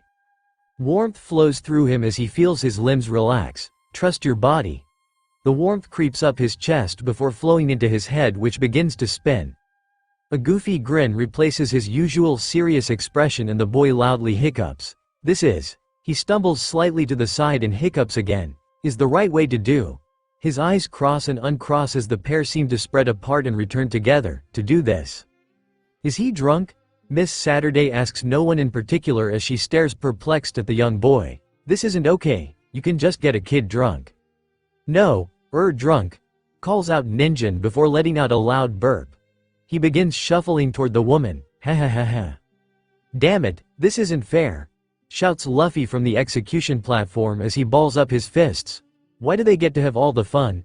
He glares at Buggy. Stupid clown. I could be fighting, but instead, I'm stuck in here because of you. You won't have to wait too long. Buggy whirls to face the young pirate. I'll be flashily chopping that head of yours off any second now. Drawing a sword from his belt loop, he walks to the side of the platform and raises it over his head. Any last words, Straw Hat? Help! Screams Luffy at the top of his voice, causing the others to turn and look at their captain. Wrong answer, shouts Buggy as he begins laughing with a crazed look on his face. Yahahahaha. This is the end for your Straw Hat, Luffy. A grin spreads across Luffy's face as he looks at the cackling clown. If it's my time to die here, I'll do it with a smile. He drops his gaze to the battlefield where his friends valiantly fight to free him. I'm sorry I couldn't be with you longer. But it was a hell of a ride, wasn't it? The hell are you smiling about? I'm about to flashily kill you? Buggy sneers before swinging his blade toward Luffy's neck as the young pirate continues smiling at his friends below. A lightning bolt descends from the heavens, striking the tip of his blade. While the current rushes along the metal, Buggy's eyes widen as it courses through him, searching for the ground. Traveling through his foot and into the surface of the execution platform, the bolt ignites the wooden structure. The flames spread quickly toward Luffy, lighting the wooden pillory around his neck. The structure begins to creak and bend as the bolt travels downward, igniting the pillars on its descent, further damaging the integrity of the already flimsy structure. As the flames eat through the wooden structure holding him in place, Luffy panics and begins pulling backward. Hot. I have to get out. The wood creaks and splinters as he pulls before finally snapping, setting the pirate free. Launching to his feet, Luffy balls his hands into fists and throws them over his head. Yahoo! His legs buckle as the platform groans under the sudden shifting of weight. He meets Buggy's wide-eyed stare as the pair leap toward one another. Luffy wraps his arms around Buggy's torso while the clown lets out a terrified scream as the supports beneath them snap and the platform they're standing on hurls toward the ground. Luffy laughs maniacally as the pair fall through the air. Shishishishishi. Leaping backward, Kobe dodges Alvida's club as she takes yet another swing at him. Panting, he tries to think of a plan. Something about her devil fruit makes it so I can't hit her. Eventually, she'll hit me and it'll be game over. I need a plan. Glancing at the ruins of the execution platform, he sees Luffy holding tightly to Buggy, who attempts to squirm out of his grip. I need to make her lose focus. An idea forms in his mind and his lips split into a smile as he again jumps backward to avoid Alvida's club, which slams into the dirt where he had been standing. He takes a moment to catch his breath before shouting, "Hey Alvida! How did someone as ugly as you end up on Buggy's crew?" "What?" shouts the woman as her face grows red and her eyes narrow into slits. "How dare you call me ugly?" Fuming, she drops her club on the ground and begins walking toward Kobe. Her hands outstretched, she prepares to wring his neck. "You!" shouts Kobe as he races toward the woman, club swung over his shoulder. Launching forward, he slides between Alvida's legs, taking advantage of his short stature and slender figure. Once behind her, he pops up and races toward her club. Snatching it off the ground, he seizes the opportunity to put as much distance as possible between himself and the enraged pirate. This should at least buy me some time. Gripping the heavy club, he swings it behind his back before throwing it as far as he can. As the club sails through the air, he digs his heels into the dirt, turns counterclockwise and begins running back toward Alvida. "Get back here," bellows Alvida as she turns to face the now oncoming Kobe. Her eyes widen as she sees her weapon sailing into the distance. "No!" Alvida begins running after her club, ignoring the pink-haired boy as he passes beside her. "You're a lot tougher than the last time. Hold still, damn it." Kabaji swings his sword at Rika, who rolls under the strike before popping back to her feet. "This is fun." Rika sticks out her tongue at the unicycle riding swordsman. "Nope." The swordsman cycles toward her and swings his blade at the young girl. She repels the attack with her short sword while using her longsword to slash at Kabaji's tire. Her attack hits its mark and she is rewarded with the sound of air escaping from the rubber tube as the swordsman is slammed face first into the dirt. "Take that." Rolling onto his back, Kabaji yells, "You little." He freezes as the girl places the tip of the longsword she had taken from him back in Orange Town against his neck. Now, that language isn't appropriate to use in front of a young lady." Rika grins at the swordsman pinned to the ground. She sees his arm, still bearing a scar from their last encounter. Twitch as Kabaji prepares to launch a counterattack and proactively steps on the side of his blade, preventing him from swinging it. "How's that hand of yours doing, Kabaji?" Kabaji refuses to answer as he furiously glares at the young girl above him. As he races across the battlefield, Piemon dodges between panicked villagers as they attempt to flee the warring pirate crews. His eyes remain glued to the tall crewmate tribute member as he grips the handle of his wooden knife. "I don't almost got it all off." As the tribesman wipes the remaining itching powder from his skin, he sees the young boy hurling through the air, dagger held in his hand. "Oh no." As the blade is plunged into his stomach, he looks down and sees blood oozing from his wound before slowly raising his eyes to meet the young boy's. "What have you done?" He falls backward to the ground with a loud thud. The air is filled with the sounds of the crewmate tribe members who scream, "The chief is down." "Oh no." Piemon pulls his knife from the man he now realizes is the crewmate tribe chief as he turns to see the remaining tribe members glaring at him. He brings the weapon in front of his body as they begin to advance on his position. This isn't good. Jin steps to the right as one of the swordsmen swings at him clumsily before stumbling forward. Drawing back his morning star, he cracks it over the man's head, dropping him beside his companions. "Well, I guess that's it." Glancing down at the 4 unconscious men, he shrugs. "See? Not cocky, just accurate." Looking back up, he scans the battlefield and sees Piemon clutching a knife with his back against a wall as a dozen tribesmen march toward him. He swings his weapon over his shoulder and begins jogging toward the boy. "You're lucky I'm here, kid." As the second pirate drops to the ground with a thud, Sanji lands gracefully on the ground. Hands still in his pockets, he grins as the third man. "Sure you still want to do this?" The man grunts before charging toward the chef. Why do they all need to learn this lesson the hard way? He leaps into the air, collier shoot, Sanji slams his foot into the man's neck, driving him face first into the ground before landing again on his feet. The pirate's nose rests just above the line he had drawn in the sand and Sanji grins. "You almost made it. Maybe next time, pal." Taking a drag from his cigarette, he pulls the stick from his mouth and drops it to the ground, crushing it into the dirt with his heel. Without bothering to turn to the captain, he asks, "Hey Straw Hat, you need any help over there?" Arms still wrapped around Buggy's torso, Luffy laughs as the clown pirate attempts to free himself. She, nope, I'm good. Suit yourself." Sanji turns to look at the battlefield. The chef spots Kobe running away from an attractive woman. Ooh, I wonder what her story is. His swoon is interrupted when he spots Johnny and Yosaku being pushed back by a combined force of Buggy pirates and Baroque Works agents. "Wait for me, beautiful angel. I have to help these idiots first." He casually strolls toward the swordsman. The trio of pirates lay defeated at Hachin's feet as he stretched his arms over his head. "Guess I should get rid of these pesky arrows." Body morph. Balloon. Bringing his center hands in front of his face, he cups them around his mouth and begins sucking in air. As his torso expands, the arrows in his back are pushed out of his skin and fall in a pile to the ground.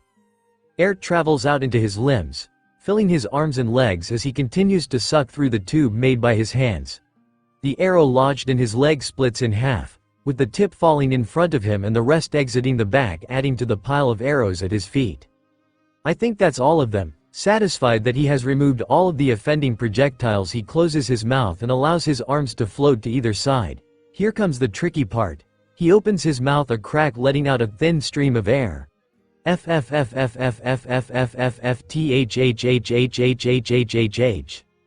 From across the battlefield, Luffy roars with laughter. She. Hachin, go sit on the toilet. You're going to stink up the whole town. Oh no. The corners of Hachin's lips turn up and he attempts to fight off a laugh as the air continues seeping from his mouth, making a loud noise that admittedly sounds very much like a fart. FFFFFFFTHHHH. Gyahahahahahahaha. Buggy cackles. He has stopped struggling against Luffy and the pair are now rolling on the ground, their bodies shaking from laughter. Stand back, men. Toxic gas alert. Tears stream down his face, smudging his makeup as he laughs at the poor fishman. Too much, I can't resist. Hachin opens his mouth to laugh, but instead, a stream of air escapes, sending him flying into the air as his body deflates.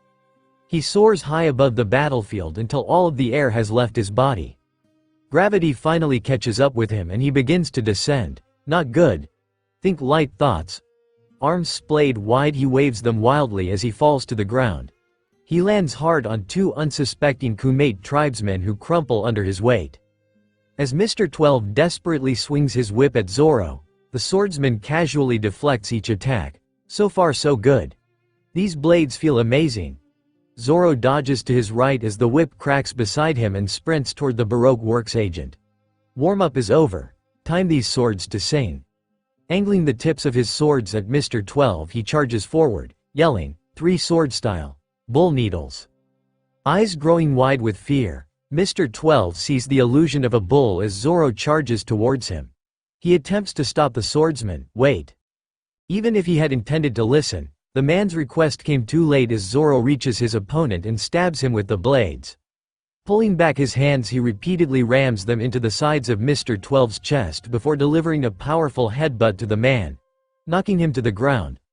Confident that the bounty hunter will not get back up, he shifts his attention to the battle between Ninjin and Miss Saturday. Let's not have a repeat of what happened on the boat, kid.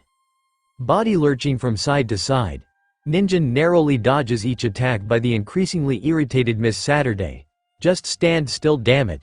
She dives forward, thinking she sees an opening in the boy's defense, only for him to step to the side.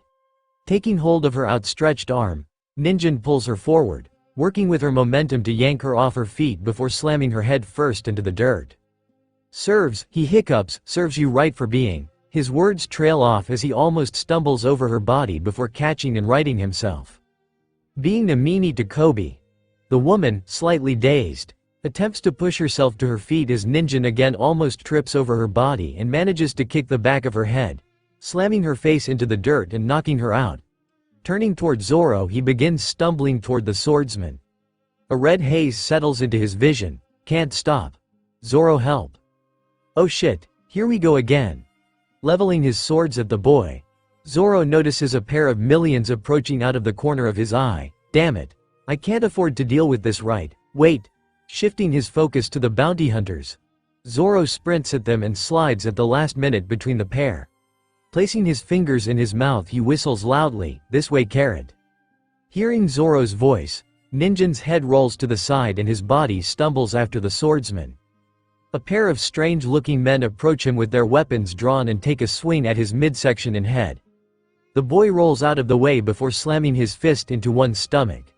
As the man falls to the ground, Ninjin rolls to the side and his elbow slams into the other man's chin, dropping him as well. Footsteps fill the courtyard as Marines storm through the entrance led by Smoker and Tashigi. The older Marine is still smoking his cigars as he shouts, "Hold it right there, pirates. You're all under arrest."